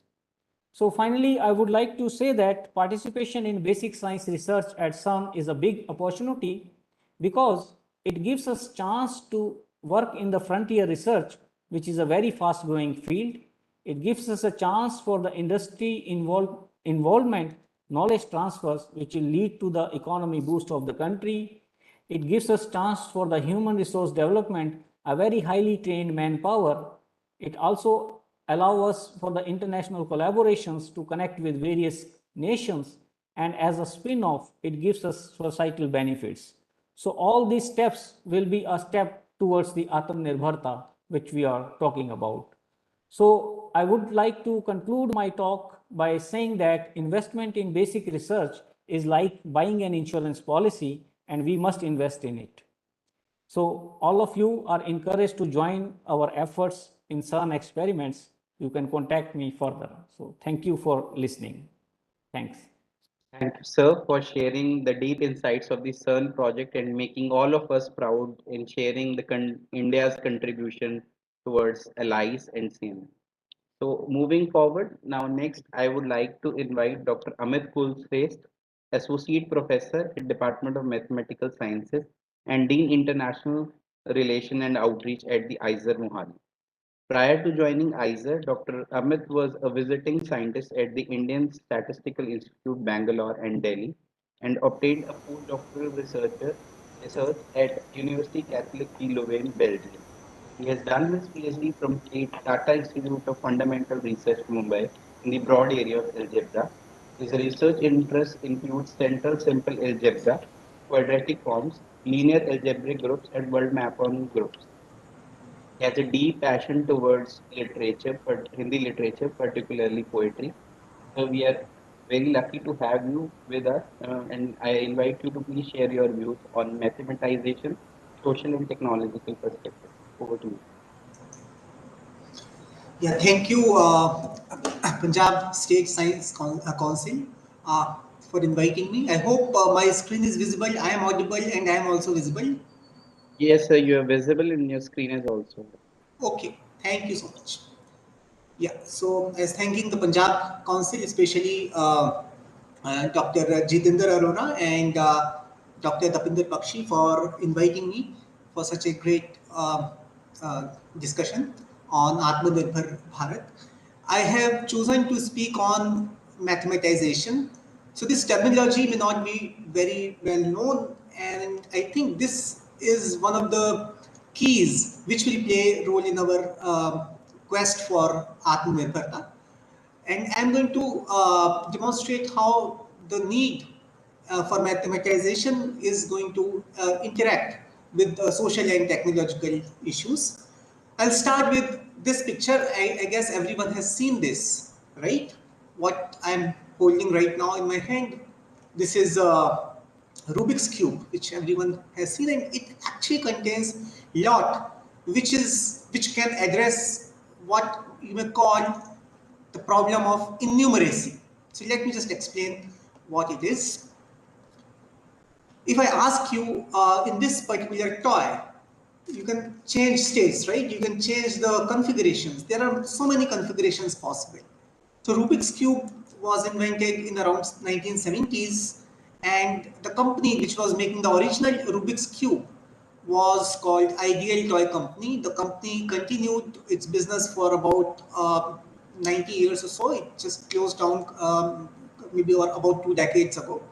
It was the largest toy company in America, and when they make this Rubik's Cube, what they claimed is that there were more than 3 billion possible states. So there are 3 billion, which is like more than twice the population of our country, right? So it can be configured into about 3 billion possible states. And it's one of the largest company that is making this claim. However, it so happens that there are actually 4 into 10 to the power 19 possible states for it. Billion is 10 to the power 9. So in their calculation, the largest toy company of the world was demonstrating what John Allen Paulos, one of the mathematicians in the US currently, he mentioned as innumeracy. Okay, and he just further goes in his book, which is called Innumeracy, Mathematical Illiteracy and its Consequences. He goes on to saying that the claim of this toy company that time was as if you are entering New York and there's a signboard which says the population of New York is 6, or McDonald's saying that they have sold 120 burgers. So that is the mark by which their claim was off. So I guess you have gotten the sense of innumeracy through this example, and I'll address this. So what is innumeracy? Innumeracy is our discomfort to deal with fundamental notions of numbers and chance. Chance is like you can estimate 50% chance of something, 90% chance of something like that. So innumeracy is our inability to deal with such things. And here in this talk, I'll go beyond innumeracy. One of the connections of innumeracy, you can, of the concept of numeracy, you can already find. Just one minute. Yeah, you can hear me. Yes, sir. We are able to hear you. Yeah, sorry, there was some disturbance on the screen. Yeah, so one of the connections in the context of Atmanirbhar Bharat, you can already see in the Ministry of Education initiative called Nipur Bharat, where the last N stands for numeracy, National Initiative for Proficiency in Reading with Understanding and Numeracy. So reading is of course about language. At the same time, the Nipur Bharat initiative under Atmanirbhar Bharat deals with understanding mathematics, numbers in great deal. And that is actually a big challenge for us becoming Atmanirbhar. I'll demonstrate it today. And what is mathematization, which is there in the title? I intentionally kept it in the title because I just wanted to make it much more known to the public as it is today. So what is mathematization? Mathematization is you have a given situation, you have a given idea, a problem is there, right? You have some idea in mind. The point is, how are you going to convert it from your thoughts, from your natural language, from your Hindi, Punjabi, English, to natural languages, to a mathematical language. That process is mathematization. In the construction of mathematical knowledge, mathematization is one step, but that is precisely the step which creates fear in the minds of people, fear in the minds of kids and adults alike. So what we should aspire for is, we should aspire for numeracy rich society. And in the numeracy rich society, of course, one has to take care of grown-ups, but at the same time, for the longer sustainability of our initiative, one must engage children into daily life conversations which involve mathematical language. Currently, as I observe, mathematical language is seen from a distance. People say, "Oh, डर लग रहा है इसको देख के." So that is what we need to address from the beginning. And when I say mathematics, I'm not actually just talking about numbers, because from the terminology numeracy, it may look like as if we are just addressing numbers, right? It's beyond it. So what my perception of mathematics is, and I am sure most of the mathematicians will agree to that, is not just what is shown as a perception. So what perceptions are for maths? It's about certain notations or certain operations, additions, or maybe some expressions involving some symbols from Greek or English, or maybe some shapes, or some calculus, some matrices, vectors. So that's something that comes to our mind when we think of mathematics. But unfortunately, all this is written on piece of paper, and we forget to see that the origin of mathematics is there all around us, and it's a process of mathematization that has converted it from that real form to this form on the paper. So maths is not just what is perceived, as I mentioned in this slide, it's much more.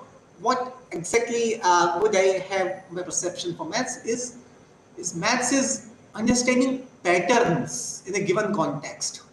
Okay, that context may not be coming from a note, from a book in the classroom. It will be coming from all around you.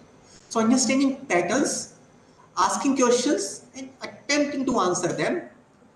And key thing is, you are not supposed to digress. You are not supposed to divert from divert because there are irrelevant details. So you have to filter out irrelevant details, identify patterns, ask questions, try to answer that. And if I take that viewpoint, there are so many things which constitute mathematics, so many efforts. For example, you take art, right? In art, you identify patterns. You focus on your main goal. It could be abstraction as well. Same thing happens in scientific research, right? You want to focus on what you are willing to, right? You identify the main things. So from that perspective, maths relates to so many other domains of knowledge, language, computers, and of course, eventually technology.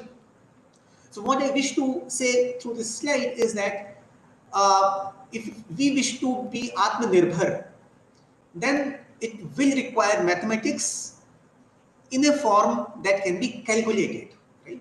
Only then you will be able to deduce something. So in that sense, mathematization is reducing and calculations are deducing, right? Deducting things. So we need to create, therefore, affinity for mathematics and mathematization among all the people, young and grown-ups both. And I'll demonstrate both through some example. So if we wish to create numeracy-rich society, particularly for younger ones, what I would say is that we have to develop our pedagogy so that our children are rich in their ability to estimate. Okay, so they should, even before coming up with a definite answer, they should have some sense of estimation, and that also gives a pleasure of predicting something. So those kind of activities should be encouraged, and activities using measurement. So when you estimate something, after that the next step could be actual measurement. Measurement could be physical measurement, or it could be verification through certain argument process in something. And all these activities which I am mentioning should originate not in the classroom but in a home environment setting. Only then the fear of mathematization will go away in the longer run. Record keeping and graphs. So I can just give you examples. The kitchen is the best example. You can have some measuring equipment, some liter which is having some marked things like this one is 100 ml, this one is 200 ml and all that. And we should encourage kids to do activities. For example, you can ask, okay, how much water did you take? How many milliliters of water have you taken? So that will stay in the mind of child much better. Otherwise, child will always be confused that 1 liter is 1000 milliliter or 100 milliliter or 10 milliliter, right? So those activities are required. Record keeping. Okay, you can ask them to keep the record in the form of graph as well. Suppose someone is having fever at home, they can take the record, they can draw it, and so on. Map making, for example, we can ask them to make map of the house, and we can engage them in mathematical conversations through mathematical stories. We can engage them by encourage them to create mathematical art, see patterns and symmetry in art. There are so many ways. Idea is that from 10 years from now, maybe 15 years from now, we should have a society where mathematics is not seen with fear but with affection. So that is what we can do with kids, and eventually, of course, make them curious, as other speakers have also been saying in this discussion. For others, for grown-ups, I'll just give two examples which depict the role of mathematization, and the public should appreciate them. The two examples that I'm going to take today is the concept of probability, or the game of chance, and second is the story of Google, as everyone has in pocket nowadays. And one more thing here I would add is that to have affection for numeracy and mathematization, public mathematics galleries can play a very important role, and we are very fortunate that we are in a state, one of the rare states, which has its own mathematics gallery. So our science city in Kapurthala, it has its maths gallery. I encourage people should visit that. And that's how we can create numeracy rich society. Okay, so let's come to the game of chance, and here is some mathematical expression which some of you might have seen, what is called Bayes theorem, or that's the foundation of what is called conditional probability. Chance of occurrence of something provided something else has happened. So what are the chances of something when you have found an evidence, right? So B is like an evidence, A is the chance. So this is the chance of some event when the event B or the evidence has already been found and new knowledge has been created. So this is some mathematical expression that let's not even worry about it. But this single expression can help in understanding so many aspects of society and technology. And let me demonstrate very quickly. This is my spam folder as yesterday evening when I was preparing slides. There are so many spam mails here. What anti-spam softwares do is that based on the input from users, they actually calculate probability that a new message which has arrived is spam, provided that users have indicated or maybe provided that their database already has that certain types of other emails are spams. So this is updating the chance in view of something that has happened. So that is what Bayes theorem tells us to calculate. And nowadays, particularly if you see the last decade, we have been talking so much about machine learning and artificial intelligence. The base of that, the basis of machine learning and artificial intelligence precisely lies in understanding conditional probability, which was there in 1750, the Bayes theorem. The same theorem, the same ideas of chance are also useful in for the courts. When courts come up with a decision, they come up to a decision in light of certain evidences, right? There have been, unfortunately, some examples of what is called prosecutor's fallacy, where the arguments which were made to calculate probability were not quite right. And there's a very famous case in England of Sally Clark. It's worth, it's a very nice case study where this person who herself was a solicitor was a victim of miscarriage of justice. So she she had to spend some time in jail, unfortunately, for that. There's a very nice article by Stephen Watkins. It's called Conviction by Mathematical Error. So society should not go into committing mathematical errors which actually could be fatal to someone's lives. And the same idea of probability, of course, is used in designing insurance policies. So you see insurance policies. Here is the courts identifying who is the culprit. And there is a spam thing, a spam folder. So all these three have common thing, which is probability theory. So these kind of commonalities we should try to identify. Other example comes from Google. Google is a fantastic example of network. And what is shown here is not actually one image. It is just by connecting nodes. If you are a friend with someone else in Facebook. So this is Facebook friend network. Networks could be of many types, and what I'm going to focus briefly in next few minutes is that of Google. The idea of network came from curiosity, which was about traversing in the town of Königsberg. This very famous puzzle called Königsberg Bridge problem. This would be again a 270-year-old problem, where Leonhard Euler played a great contribution. So this was about certain bridges and 4 islands, and you're supposed to start from an island, move past one bridge exactly once and come back to the same island. So from that, the idea of networks started, and I'll show how that helped in constructing Google. So that is one piece of picture. So Königsberg Bridge problem. Another is this theorem. Let's not even worry about what this statement is.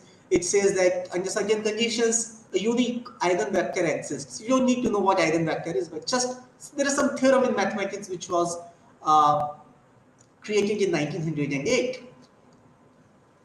And of course, this is a mathematized statement, and are such things ever useful? And what I'm saying is yes, if you combine Königsberg puzzle and Perrin-Frobenius theorem, that's how you actually get Google. And that's a wonderful thing. Google came in 1998. Perrin-Frobenius is 1908. So all those ideas they were already there when Google came.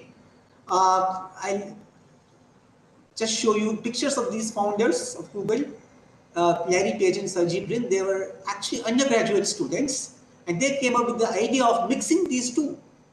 So idea of mixing two things will come only when society is mathematically sensitive. And one of the contributions there is coming from India, the Rajiv Motwani, who was an alumnus of IIT Kanpur. He did PhD at Berkeley, and he was a professor at Stanford, where these two were students, and he mentored them to construct this solid web search interface, which eventually became Google.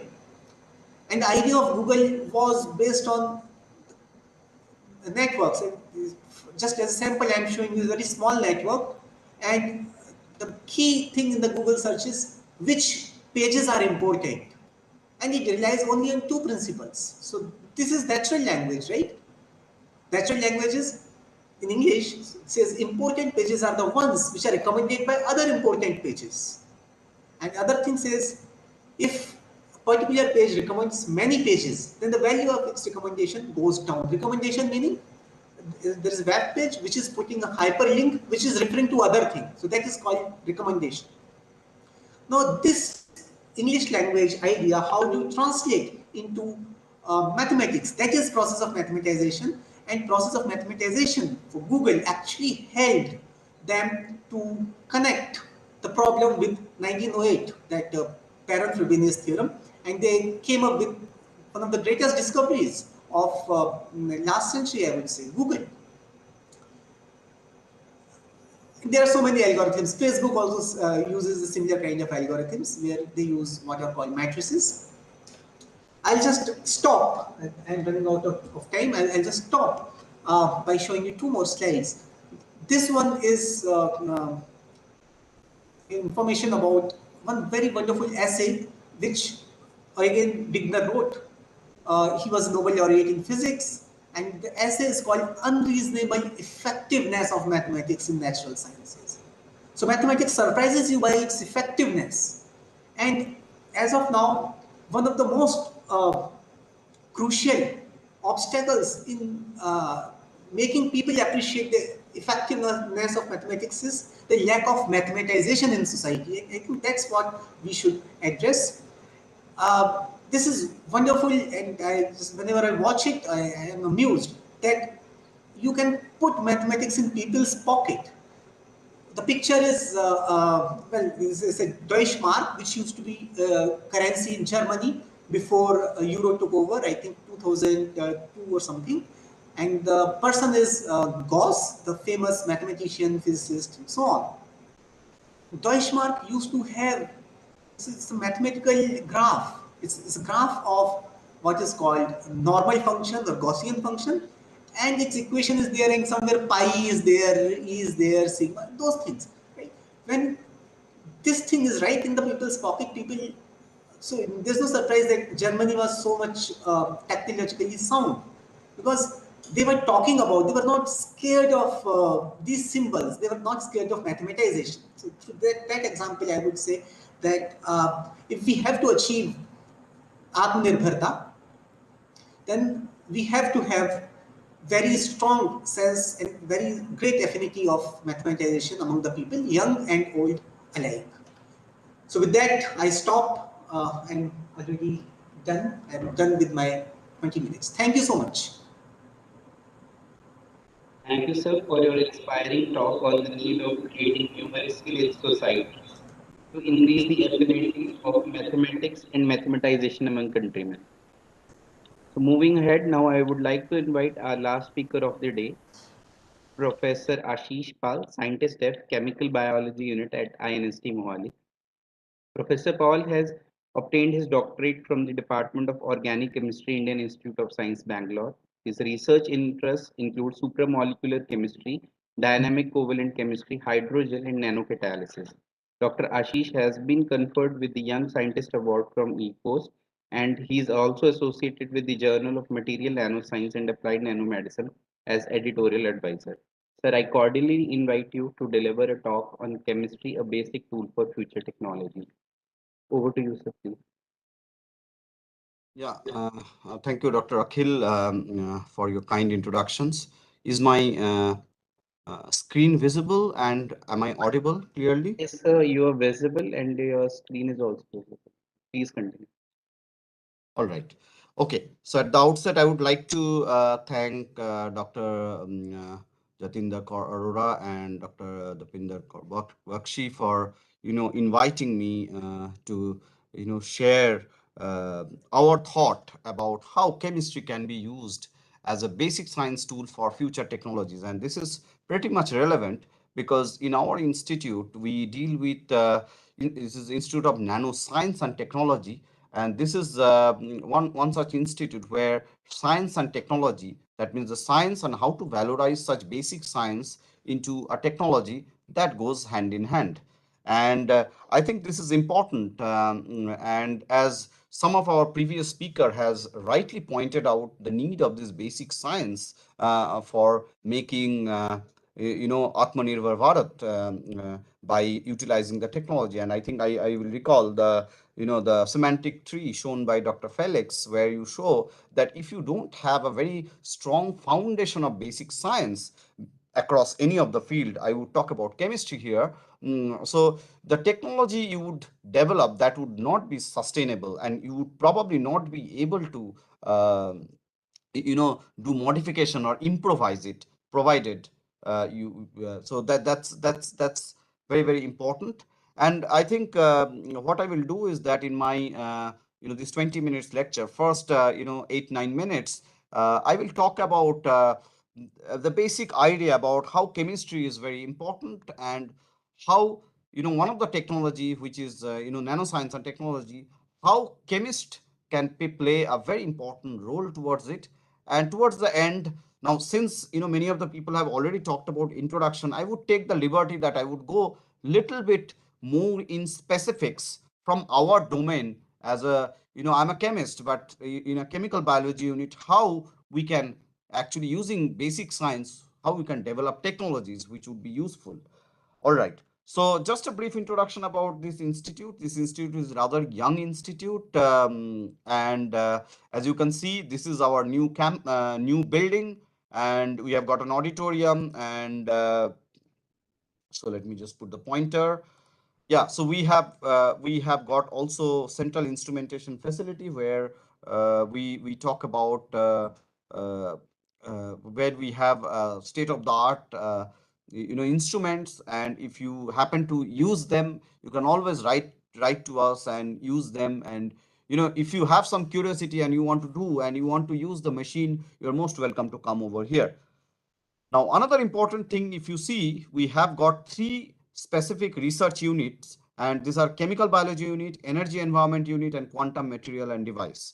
Unlike any other institute where you have a separate departments, let's say department of chemistry, department of physics, this is a very, very interdisciplinary institute. And in an interdisciplinary institute, you need to specialize more than one topic. That is very, very important, and that is why you see the chemical biology unit, that not only has the biologist, pharmacologist, or tissue engineers. We also have chemist, organic chemist, who do the job, or soft matter biophysics. So this is very, very interdisciplinary, and this is the one of the thing, I think, in basic science, whatever stream of science you are doing your research, not only you focus on there, you also try to do a crosstalk with other people in the other arena. And if you can do it yourself, that's excellent, because that is how two different stream will come together and create a very interesting interdisciplinary science, which are actually the need of the hour for valorizing technology. Of course, if you want to get over here admission, there are different level: PhD, postdoctoral level. As an internship, project DRF you can do, but of course PhD is our prime program. For that, you need to get some of these national level exams like this to qualify. Okay. And now coming back to this nanoscience and technology, if you look at even today's nanotechnology, what we are seeing, the foundation of that started in date back in 1970s and all. And today they are actually, last decade has this rapid advancement, and it is now starting to come to the mass market. And definitely, we, as they come to mass market, and we are actually figuring out there are some flaws in it. And now we are going back to the basic science once again and trying to improvise such kind of science and get it more suitable for the market. Yes, so that's the idea. And many of these technologies over here, you can see they are working in nano science, and you can see that even solar cell device, if you want to make, you have to make very special labs and stuff like that. Now, I think this is the slide which you would be already knowing. This is just to give you a glimpse of what is this nano dimension. That all of us know that nano dimension is 10 to the power minus 9 meter. Now, that's just to put in perspective, this, if you have your earth and if you have a football, if you compare, you need around 1 crore football to make a size of this earth. That is the size comparison.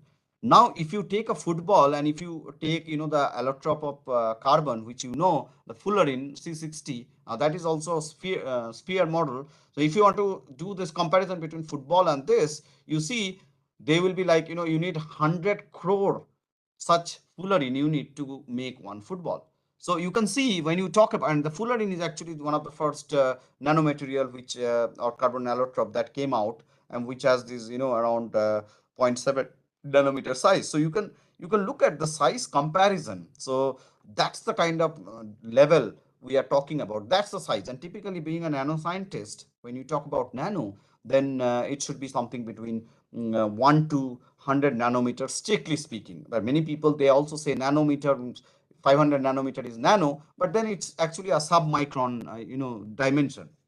Okay, all right. So this kind of nanomaterials, well, we are starting to understand them, because now, as I think Dr. Lokesh Kumar was talking about, different dimension, you have different kinds of microscope. Earlier days we had optical microscope, but then electron microscope came. And when the electron microscope like AFM, STM, HRTM, all these electron microscope or atomic force microscope, they came into picture, we started to realize the identity or the existence of this nanomaterial. Before that, well, nanomaterial, they existed, but we have no other way to really figure it out. What is their size? What is their exact characteristics? Of course, if you look at this, Lycurgus cup in British Museum, you see that you get to have very nice red color like things. These are basically nothing but gold nanoparticle. Now, when you talk about a gold, see, typical gold looks like gold color, right? But that is called bulk gold. But when you make the gold, you break down into pieces and make it very small gold nanoparticle, the color of the gold changes into different color. Like in this case, you can see that is red color. But then you change the size of the gold and the shape of the gold, you can also get different color. And if you look at this is the Roman Catholic Church, where you see there are different colors which are present on these glass matrix, that is nothing but silica. These are actually different kinds of gold nanoparticles, but those days people did not know that these are all gold nanoparticles. They thought this is a colloid, gold colloid. So basically you take this gold salt and you reduce it and you get some gold colloid, and that's how they get actually different color. We did not understand till we have a sound knowledge of chemistry which developed, and then that was followed by let's say microscope, right? So that scientific beginning started only happening about gold colloid and all when Michael Faraday in 1857, he started unraveling towards what is gold colloid. Now, that was the history. But if you look at the nanotechnology, now you get to have multiple application, and that's all the talk about, and that is important, because if you know the technology and if you can make indigenous technology, for that you need to know basic science.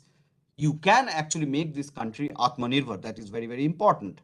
And if you look at, I'm just putting in 4 or 5 domains. One is this information technology, how nanotechnology has this small little chips, that scientists have eventually made it in these nano chips, from micro to nano chips, that has actually compressed the size within which you can actually store enormous amount of information. And that is what has actually made bigger computer or big TV to go squeeze, and all the information you can actually get in these small mobile phones, right? That's one of the thing one can do. Now, energy, all of you know about the fossil fuels, they cannot really sustain. And then for that, you need to have renewable source of energy. And how would you get it? One of the thing is these solar cells. And then in order to get the solar cells, what you need to have? You need to have these photovoltaic cells, and that can be, nowadays they are used, that is silicon solar cells, right? Similarly, if you want to make electric, let's say electric vehicle, because you have to cut down on greenhouse gas emission, and you don't use the petrol and diesel, so for that, what you need to have, you need to develop battery and supercapacitor. Now, how would you design battery and supercapacitor? For that, you need to also have a sound knowledge of chemistry, which will eventually transfer into nanotechnology.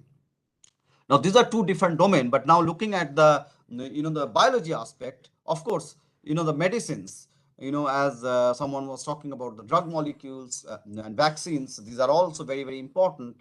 I think Professor Javed was talking about it in the first talk. But then, nowadays, if you look at many of the medicines, there are these nano formulations which are coming. Why? Because there must be some benefit of it. So that is what we will look at it. Similarly, we have these consumer goods. There also you have such kind of nanotechnology which are proven to be more effective in nature. So if you look at the major challenges for the future, and that is what actually takes us towards Atmanirbharata, is this energy is a challenge, because any country that needs to be energy sufficient and surplus would be better.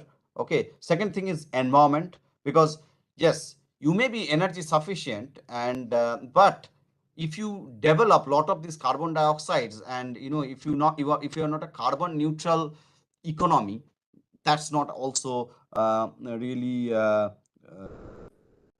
what is called suitable, right? And that is not that is not something expected. You must have energy so that you can run the economy of the country, but then the energy should be carbon neutral or carbon negative, to be very optimistic in that way.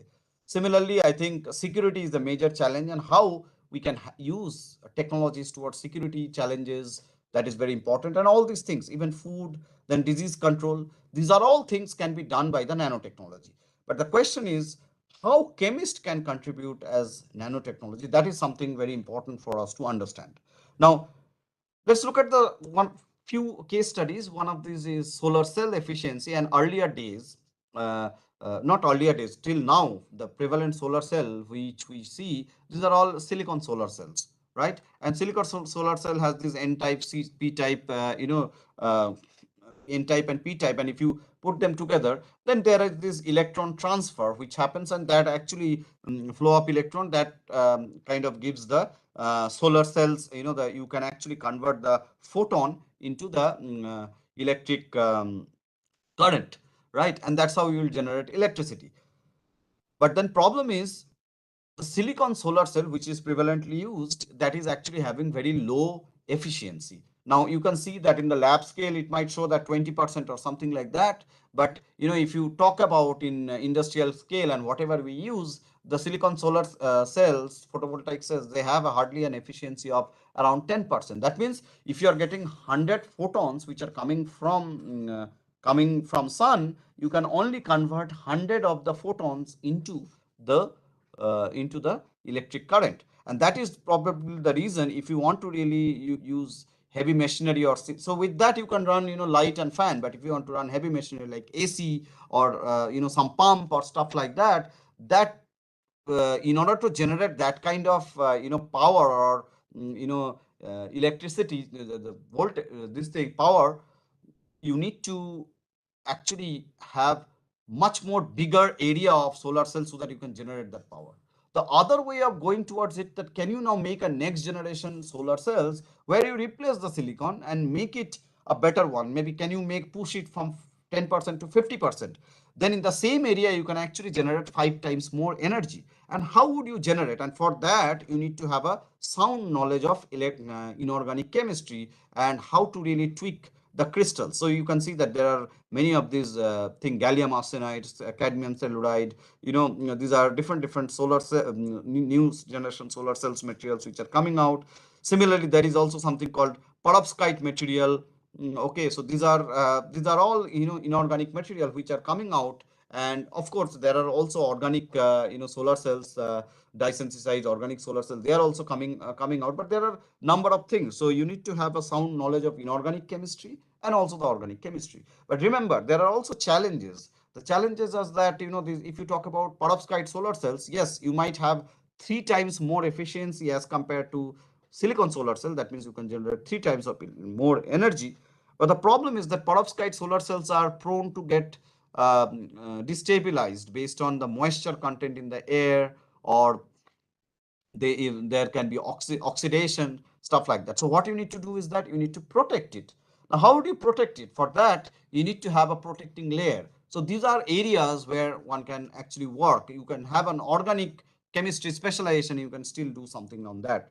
So we'll show some of the things. Now, other source of energy, if you look at now, we are always using hydrocarbon as fuels, right? But then similarly, if you look at hydrocarbon has got hydrogen and carbon. But if you think about only hydrogen, hydrogen is the one of the dense, highly dense fuel, because you have got only hydrogen into it, and that is the reason the government is pushing towards making hydrogen is the fuel, the future fuel. But the problem, and already you see that in Germany people are running train on it. But one of the issue with hydrogen is that hydrogen is flammable, so you have to really store the hydrogen very nicely in some material, so that as and when it requires, you can actually get it out. Now for that, for storage of the hydrogen, there is a separate field which is evolved, and in order to have that, you need to what you need to have is you need to develop some interesting framework material, which always requires some metal organic framework, or some kind of other organic framework. So you need to also know chemistry, covalent chemistry, how to make molecules. That is very important. Similarly, coming back to this battery or supercapacitor, and as I was saying, that is very important for this the electric vehicle, because earlier days we used to have these now also we have this traditional battery, but we have to really move from traditional battery towards supercapacitor. And there are challenges that if you are going to make supercapacitor, how is the charging and the discharging of that. So in that requires again a sound knowledge of chemistry and how you can actually use these different chemicals and fabricate in this small space. So these are also important form of energy. Another thing is piezoelectricity. Like I am moving my hand, because of the motion, the kinetic energy you can actually transfer into electric energy. And how would you do that? For that, you need to have certain materials. And these materials, you can actually make it chemically. And I will show you some of the examples which we are doing. So very interestingly, you can actually make. So for that, what we need is that those materials should have spontaneous polarization. So those chemicals should have some dipoles into it, so that you can very nicely orient into it. And if you have a spontaneous polarization like that, then if you move or you walk on the street and the street has this piezoelectric material on it, you will start generating electricity. So these are different sources of energy. Similarly, if you are talking about a completely different domain, where I think all of you actually take medicines, right? Now these medicines you take orally or by injection, you take it, it goes into your entire body, and then it actually circulates in your body. And the problem is that doctor decides on the doses. Now if the medicines are concentrations are too much in your blood, then they will be actually toxic and they will create side effect. And if they are very low in nature concentration, then they will not have any effect. So you need to have a therapeutic window of the medicines in your bloodstream, so that they can actually act on your body. So it is like I have written a letter on letter to, let's say, PSCST, but I have not put a detailed address onto it. I just put PSCST, a letter. Now the postman will actually go entire Chandigarh to find the office of PSCST. That is difficult. But if I write a clear PSCST sector 26, Chandigarh, then probably it makes it more targeted delivery, right, for the letter to go. Similarly, if you can you incorporate your drug in your nanoparticle, and the nanoparticle will have clear address written to it that yes, we have got a tumor and you need to go to that. Other than circulating your entire body, if you go and deliver it exactly on the tumor, it will be perfect. So for that, what you need to do is that you need to devise different nanomaterials, and for that you also need to have a sound knowledge in chemistry.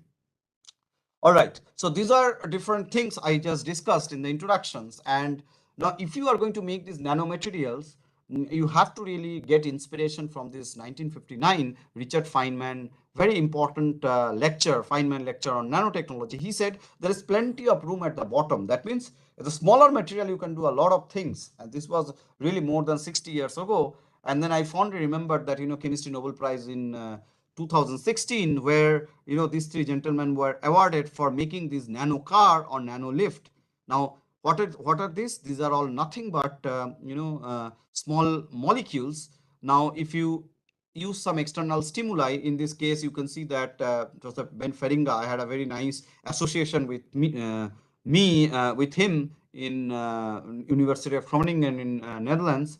So they were trying these molecules and they were putting light onto it, and there will be some conformational change in the molecule, organic molecule, and there will be cis trans isomerization, and all the wheels will move one direction. Mind it, it took 10 years because all of them were actually going in different direction. The car was not moving.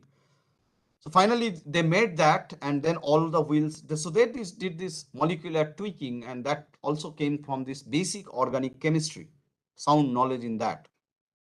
Similarly, you can look at these gentlemen, they did something like this, molecular nano lift. So they made two molecules and then they did a host guest complexation, which is nothing but these are all supramolecular chemistry. And that actually you can see that this red thing, you see that actually move up using external stimuli, and that man can take a lift and go away like this. Now, why they were given Nobel Prize? Because I was just telling about, talking about this targeted delivery. Right now, this kind of molecules which can actually move, this can actually think of that you can put a drug molecule in with this nano car, and you actually inject the nano car in your body, and then it will start moving and deliver the drug at the right moment. So this has really high futuristic applications, and in that regard, I think this is what we would probably get to see in 20 years down the line, of course. So now when you talk about materials or nanomaterials, you can either reach that level by top-down approach or bottom-up approach. Now top-down approach is typically, you keep breaking the bulk material and you actually get the very small material. But when you talk about a bottom-up approach, this is what we chemists we do, and that is how chemists we make the the nanomaterials. And for that, if you want to know, we need to know something called supramolecular chemistry. And the supramolecular chemistry is something like, if you must be all reading about chemistry. What is chemistry, particularly organic chemistry? Is that you have got two molecules, and then these two molecules you do covalent synthesis, you form a bond. This can be CC double bond or C heteroatom bond or something like that, right? Till this time you probably know very well about it. But what we need to do if you have to make nanomaterial is that you have to, and this is actually real covalent bond formation. But if you make interactions with these three building blocks non-covalent manner, there are like hydrogen bonding, ionic bonding, there is no definite covalent bond, that is called supramolecular chemistry. And supramolecular chemistry has already got two Nobel Prize. One is Jean-Marie Lane and another one is this gentleman in 2016. So this is very important, and if you know that, you can actually assemble these molecules, covalent molecule, into supramolecular aggregates. And if you can do that, you can actually go for creating cellular or artificial life, biological intelligence or artificial intelligence. So that's the way to go forward, and you can actually make these nanomaterial in a bottom-up way.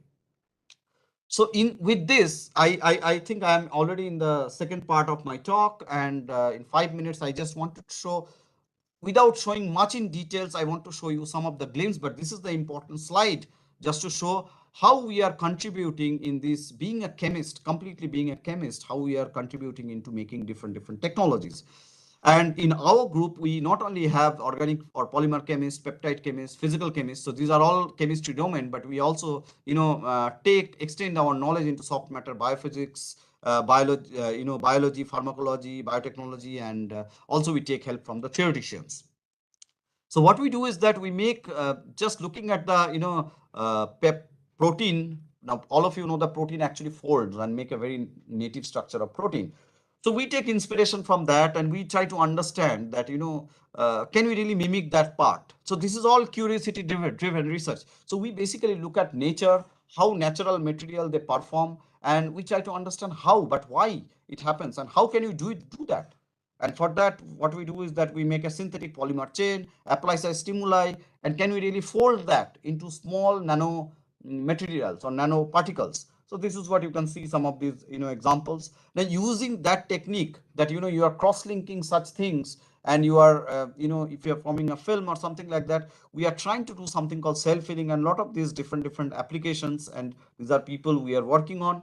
Similarly, we are also working on peptide materials. Now what are peptides? Now if you know protein, so you know the building block of protein, they are amino acids. Now if you conjugate some of these amino acids together, so you make a small fragment of a protein, that is called peptides. So you can see these are all typical organic molecules. They are all amino acids and joined together to form a peptide. And what we do is that now this peptide fragment we take and we actually try to do a self assembly. Means you put it in water or some other solvent, and you see how they actually self assemble and form interesting nanostructure. Like you see, this is called nanofiber, and this nanofiber, they form hydrogel material. You can probably see that this is a hydrogel where you, even if you invert a vial, it does not really flow. Now hydrogel material, I will actually give you 2-3 slides at the end, that these are very important, and this is what is important for making biological scaffold for tissue engineering. And we are contributing to this field a lot, and on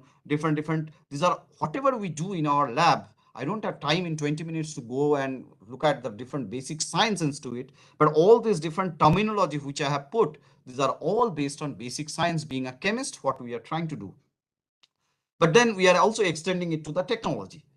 So, and then the third thing we thought, okay, if we are making polymeric material and peptide material, can you think of marrying them together and make some conjugate material, which we can actually utilize for interesting hydrogel material? Can we really have bioglass mineralization so that you can actually make bone tissues? Okay, or can we make extracellular matrix mimic? For that, we can make your artificial heart. So these are things we are working on. Apart from that, now being very Punjab specific, we are also making some interesting polymeric hydrogel beads, which can, because the groundwater in Punjab is depleting, because of the global warming, the weather is the climate is changing. So can we really have agriculture in minimum water uses? And so these are kind of things we are also working on. But that all this polymer, whatever we are doing, these are all, being a chemist, we are trying to develop. So you can see this slide is very important. A number of different technology can be also obtained just by doing some, strengthening the basic science. And if you look at, and the entire idea comes up by looking at the natural material. And if you look at the different or insects like beetle to fly to gecko, you can see the gecko can very nicely hold on to the surface, right? And when you look at through electron microscopy such the toes underneath, you can see that you have got many of these nanostructures under their toes, which actually has you can trap a lot of air, and they can be stuck to the wall. Looking at this, being a chemist, we can think of that, okay, if you can make a very nice nano pattern and nanostructure surface. So this is something called gecko tape. If you can make, these are nothing but polymer we can actually make. And if you make this such kind of polymer, you can actually have generation of these adhesives. And this is very important. And you can see that the kind of sticky note you use, you have this kind of adhesive which are printed in a sequential manner onto such kind of gecko tape. So these are things which you can take inspiration and then make it. Similarly, I think our research has also been driven by looking at the nature. But if you look at a tree and you make a cut in the tree, and then you see the tree actually secretes kind of latex. And why? Why it secretes? Because it can actually protect against some fungal or bacterial attack, and it actually protects itself. Look at the chameleon. Chameleon also changes color and camouflage itself from external attack. How do? They do it through their muscle movement. And if they move the muscle, their color changes. Very interesting. Similarly, you look at our body. The body is also something like you cut the body, it will actually automatically heal after some days. That's something called wound healing, right? This is the kind of self-healing which is happening. Looking at that, we thought, okay, can we now develop material which will actually heal the surfaces? And when we looked at in literature, we saw that there are some material which are there. They are working on an extrinsic way. Means you put in that coating, polymer coating, you put some nanocapsule, and once you make a cut, physical cut, the nanocapsule will get broken, and there will be some, agents, healing agents, which will be entrapped in that, and it will actually heal it. But the problem is that such kind of things were extrinsic. It was only single healing you can do. But then we thought, being a chemist, if we can make, using supramolecular chemistry, very interesting non-covalent interaction into picture, and we can make polymers so that which encompasses such kind of functionality, then you can probably do this multiple healing. So in that, with regard to that, we thought one of such can be this, photoresponsive healing, where you can see that, this is nothing but a coumarin unit. You have got a double bond. I'm assuming that this is, you need to know chemistry, and then you can actually form very nice, the cyclobutane ring. Now, looking at that, we made this polymer, and where we put this coumarin unit, and then you can actually make this, different wavelength of light you shine, and you can actually make it cross-linked, photo cross-link or photo cross-link. You can do such things. Now, why I'm saying it? Because now you can validate it. This is a very basic science. You can actually take the polymer coating on a surface, and this is the coating, and you make a cut, physical cut you make. Then what happens is that after some time, you see that cut actually automatically gets healed. And we can not only make it autonomic, we can also make it non-autonomic, means you shine light and then only it will get healed. Now, why I'm saying that it will automatically get healed? Now, you remember I was talking about the solar cells, where you need to make many of these inorganic materials. I'm not an inorganic chemist, but I felt that since those materials, they are not that stable against, let's say, moisture or oxygen, can we now make this very nice polymer coating film, which will not interfere with the solar cell efficiency, number one, but it will give a protective coating, and it will stabilize those perovskite solar cells or multi-junction solar cells against aerial oxidation or moisture, because these are all very hydrophobic surfaces, right? So this is very important, and not only that, it will also be a very interesting coating against the corrosion of the photovoltaic cells. The corrosion can be due to acid rain, because you know that because of in the lot of pollutant, NOx, VOx, when rain happens, they come as a sulfurous acid or nitrous acid or something like that, and it actually can damage your surfaces. So this can actually protect against it. And not only that, you can think of in the solar cells there is a pigeon which is coming and sitting on it, and it can with the claws it can damage some surfaces. But then if it is a self-healing surface, then this will automatically heal itself. So these are the ways, the simple basic science which you can take it towards valorizing some technology. So this is one side of it. Similarly, I think maybe I will have 2-3 minutes. So another interesting thing, we decided that, okay, using this polymer folding, we can actually make nanomaterial. They are very, very small, maybe less than 30 nanometer. Now that is very important from the drug delivery aspect, because the problem with the drug delivery is that if you have very small nanoparticle, it can actually circulate in your body for longer time. But then another issue is that if you have a something in the brain or something in the eyes, but then there are these barriers called blood brain barrier or blood retinal barrier. What they do is that they actually filter out all this which is unwanted, like nanoparticle with the drug, that is also unwanted for them. So they don't actually allow them to go inside such things. So we thought, and that is only possible if you can fool those membrane only if you have a very small nanoparticle. Now, getting such nanoparticle, people are talking about nanoparticle like 200 nanometer, 300 nanometer. They are making some formulation and doing the drug delivery. But if you have to, do something in the brain or optic in retina, what you need to have, your nanoparticle size has to be extremely small. We thought, okay, that's very nice. Can we really make it? And we again the polymer synthesis, organic chemistry, using that, we actually have this very nice single chain polymer. And not only, you can see that these are all 16-17 nanometer or something like that.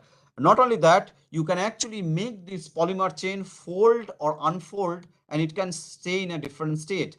And based on that, you can actually have different amount of drug loading into it, and that will, if you take in nanoparticle in different state, it will have different kinds of efficacy. So this is very interesting. And not only that, another interesting thing I wanted to tell you is that this polymer chain, by design, I actually got it because when my son got typhoid, problem is that in the typhoid, you get suddenly your temperature in the body shoots up from 97.8 whatever 98.4 to suddenly it shoots up to 100, 200, 3 within a minute it shoots up. Okay, and you have to immediately take this paracetamol or pyretic drug, or you have to put this, you have to cool down your body. This is very important. And when I saw my kid having the typhoid, I understood. We thought that can we have some nanoparticle which will be small because it will circulate in your body for longer time, and not only that, it will actually sense the temperature in your body, and accordingly it will be intelligently releasing the drug into it. So, and this will maintain homeostasis in your body. So we use this kind of NIPAM chain into it. They are thermoresponsive in nature. So if it crosses, more than certain temperature in the body, it will actually do. And that's what we showed here, that as soon as the temperature rises, you have a burst release of such kind of drug, which will be actually treating your body. So that is very, very interesting, because a simple basic concept, again, you take and you make some interesting formulations, a drug within that nanoparticle, and this nanoparticle, it will circulate in your body and it will sense the temperature in your body.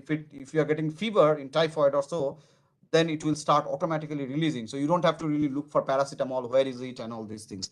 It is something called intelligent medicine. So such are the things we have done that. And so these are, I think I showed from our lab two different facets. Another last facet I wanted to show in last 1 minute. This is on peptide self-assembly. As I said, all of you probably would be knowing this Alzheimer disease. And in Alzheimer disease, what happens is that you tend to forget things as you grow old. Why it happens? Because there are certain peptides in your certain protein, that is A beta amyloid protein, they actually tend to form some kind of beta plaque in your brain, and then you tend to forget. Then we thought, looking at it, that okay, that's nice, but then can we really make a model using very small peptides? And what we do is that taking the inspiration from that, we actually took this particular 17 to 21, that particular amino acid sequence, that is VFFAE, and then we take that molecule and we synthesize it, and then we look at their self assembly, and we see that at different temperature they can form nanoparticle, nanofiber, or if you annihilate a little bit, it can form twisted bundle like structures. So having done that, we also looked at their physical property, and we looked at many of these, stiffness of that and all, and we saw that their stiffness index matches very well with some of the neurofilament present in our body, with like actin filament, and you see that they are very, very close like that. So we thought, okay, so that is very interesting. And these filaments which are there in extracellular matrix. And what is extracellular matrix? All of you know about cells, right? Now, if you want to make cells into tissues, this is the tissue integrity. For that, you need those extracellular matrix which are outside, which will actually hold different cells together, right? So when we saw our peptides have this similar like that, we thought that very interesting. Then can we really make our peptides, and if we make a scaffold out of it, and if we put the cells into it, can we really integrate the cells into tissues? And that is nothing but tissue engineering. And there are some interesting papers which says that if you can tune such kind of elasticity of your matrix, which is what is our material, peptide material, you can probably, all of you probably knowing about stem cells, right? You can take stem cells and you put it in different kinds of matrix. You can, depending on the mechanical strength of this material, you can generate either brain tissues, or you can do muscle tissues, or you can do bone tissues. So that was the starting of our work. And this is typically hydrogels, where you take our material, put it in water, let's say, and you see the material does not flow. That's because it does a self assembly and it forms a network. And you can actually have these hydrogels, and even baby's diaper also has got these hydrogels. And this is more futuristic in nature. If you have your hydrogels, put cells into it. Suppose you are making this cartilage, like this ear is cartilage. Like if you do a cartilage tissue engineering, you can make very nicely, this cartilage tissue. And not only that, if you use a 3D printer and you print your organ like that, you can probably make this artificial ear, and you can actually use it, right? So that is the direction it is going. And this will, whatever I'm talking, 10 years down the line, this will be very normal for you to really think, medical science. This is the entire thing. Like what you do is that you take the cells, you take your biomaterials like our hydrogel materials, put them together, and you generate tissue. And from there you can generate organ if you are doing artificial printing, or you put that thing in vivo or in vitro in your body. Okay, so this is the idea we have, and this is called tissue engineering. And this comes under the broad umbrella of regenerative medicine. So this is something which one can do. So being a chemist, you can actually look at the possibility of whatever molecule you made towards valorizing into such kind of tissue engineering application, and we have done that. I just wanted to show you those kind of peptide I showed. That peptide we mineralized with some bioglass, which is nothing but silicates. And now once you do it, you put some bone cells into it, you can see that bone cells very nicely from tissues. Now why I am saying that, because you have this root canal, and then or you have the tooth extraction, right? After that you are giving some zirconia based artificial tooth, right? And then you fix it. But you can think of time to come, we might develop a material, which is what I am showing, which will automatically, that material, if you put, instead of putting those zirconia or artificial material, you put it, after some day it will automatically regenerate your own original, let's say, tooth. That's kind of thing we are looking at it. Okay, so this is again from basic chemistry, you can actually make such kind of bone cells. Another very interesting thing, this has been recently published in one of the very prestigious journal last month, is that can we really make muscle cells? The problem with muscle cells is it always doing like this, systole diastole, and that's what is there in heart muscle cells. But I can tell Extremely you, sorry to interrupt no you, one sir. in India at least is working on such kind of material, because it's very, very challenging to make such hydrogel material where if you pump it, it will actually revolt. That is never normally what happens. If you apply force, they will yield. But in this case, if you apply force, they will revolt.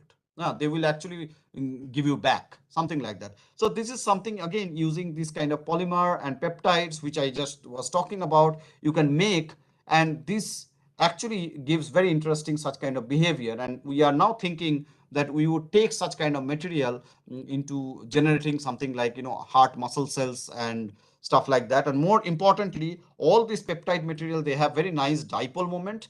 So dipole moments means they can nicely polarize themselves, so that when they move like this, there is a mechanical force involved, and that mechanical force can automatically generate electrical energy, right? So that's something based on peptide bioelectronics we are thinking to make some very interesting applications. And this is what I just showed. So peptide polymer, you can actually show this kind of strain stiffening behavior, and the cells can nicely grow and form tissues out of it.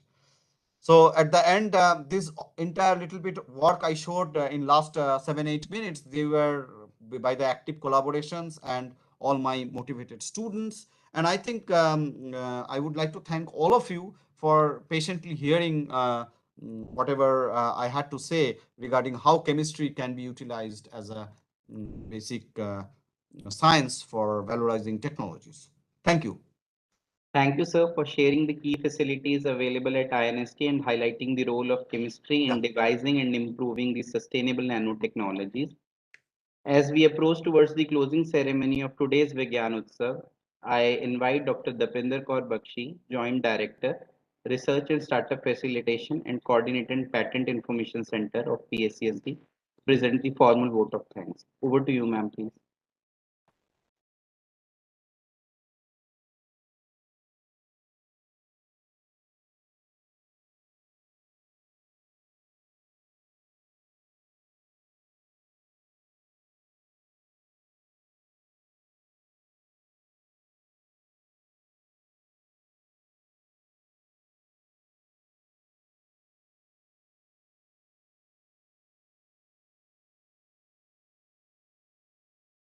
I think Dipinder, you are not audible.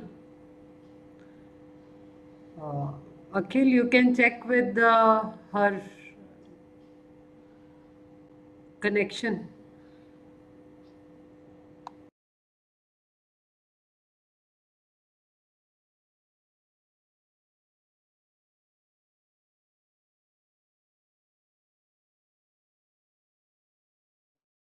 Am I audible?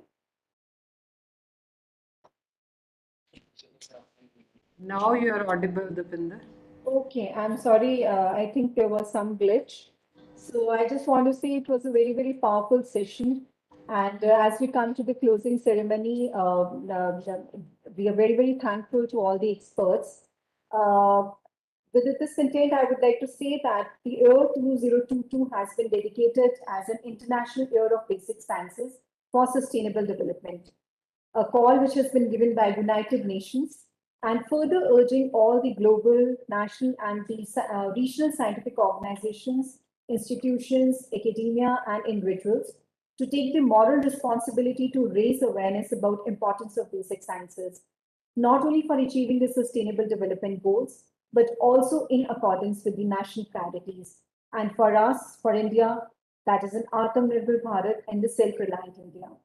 So this event, I would say, has been our commitment towards the same.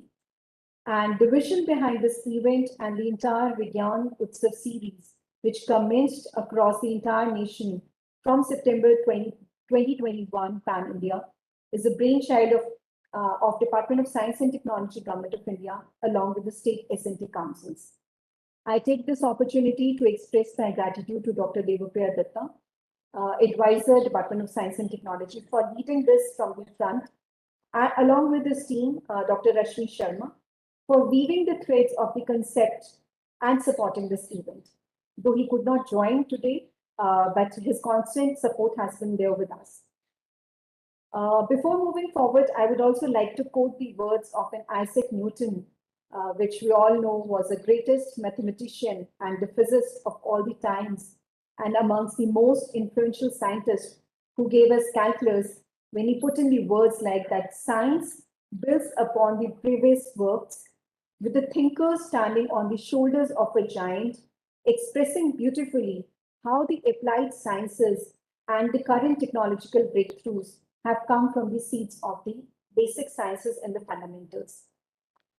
So, as we have heard the impressive talks today from our experts, taking us the journey from the fundamentals to the impactful workable solutions. We thank all the speakers from core of our heart for sharing the inspiring stories, for their works, for accomplishments, which has paved way for the infinite opportunities. My deep gratitude to Dr. Javed Agrawala, Dr. Felix Best, for Dr. Lokesh Kumar, Dr. Amit, Professor Ashish Bang. We also have amongst us the Dr. Arun Grover, who is a former Vice Chancellor. Sir, you have been always encouraging us. Thank you so much for your presence and for your appreciation. I would also like to express my gratitude to Dr. Jitendra Arora, our Executive Director, Punjab State Council for Science and Technology, for providing leadership, guidance, and perpetual support, not only for shaping this event, but also for a better coordination and conduct of this event. Thank you, ma'am. Thank you so much. A big thank to our participants. We were joined by the representatives of the state councils, scientific organizations, researchers, students, teachers, especially from our partner institutions, Chitkara, ISF Moga, Riyadh, and also from lot of the teachers and the students who joined us from the schools. A big thank you to all. My special thank to Younger Brigade with the message that science is investment to future. You are our young ambassadors who can make huge contribution towards this goal of creating a self-reliance. So please believe in yourself and come forward. Last but not least, I would also like to thank my entire PSCST team for putting this whole event together. Thank you everyone for joining us. Thanks.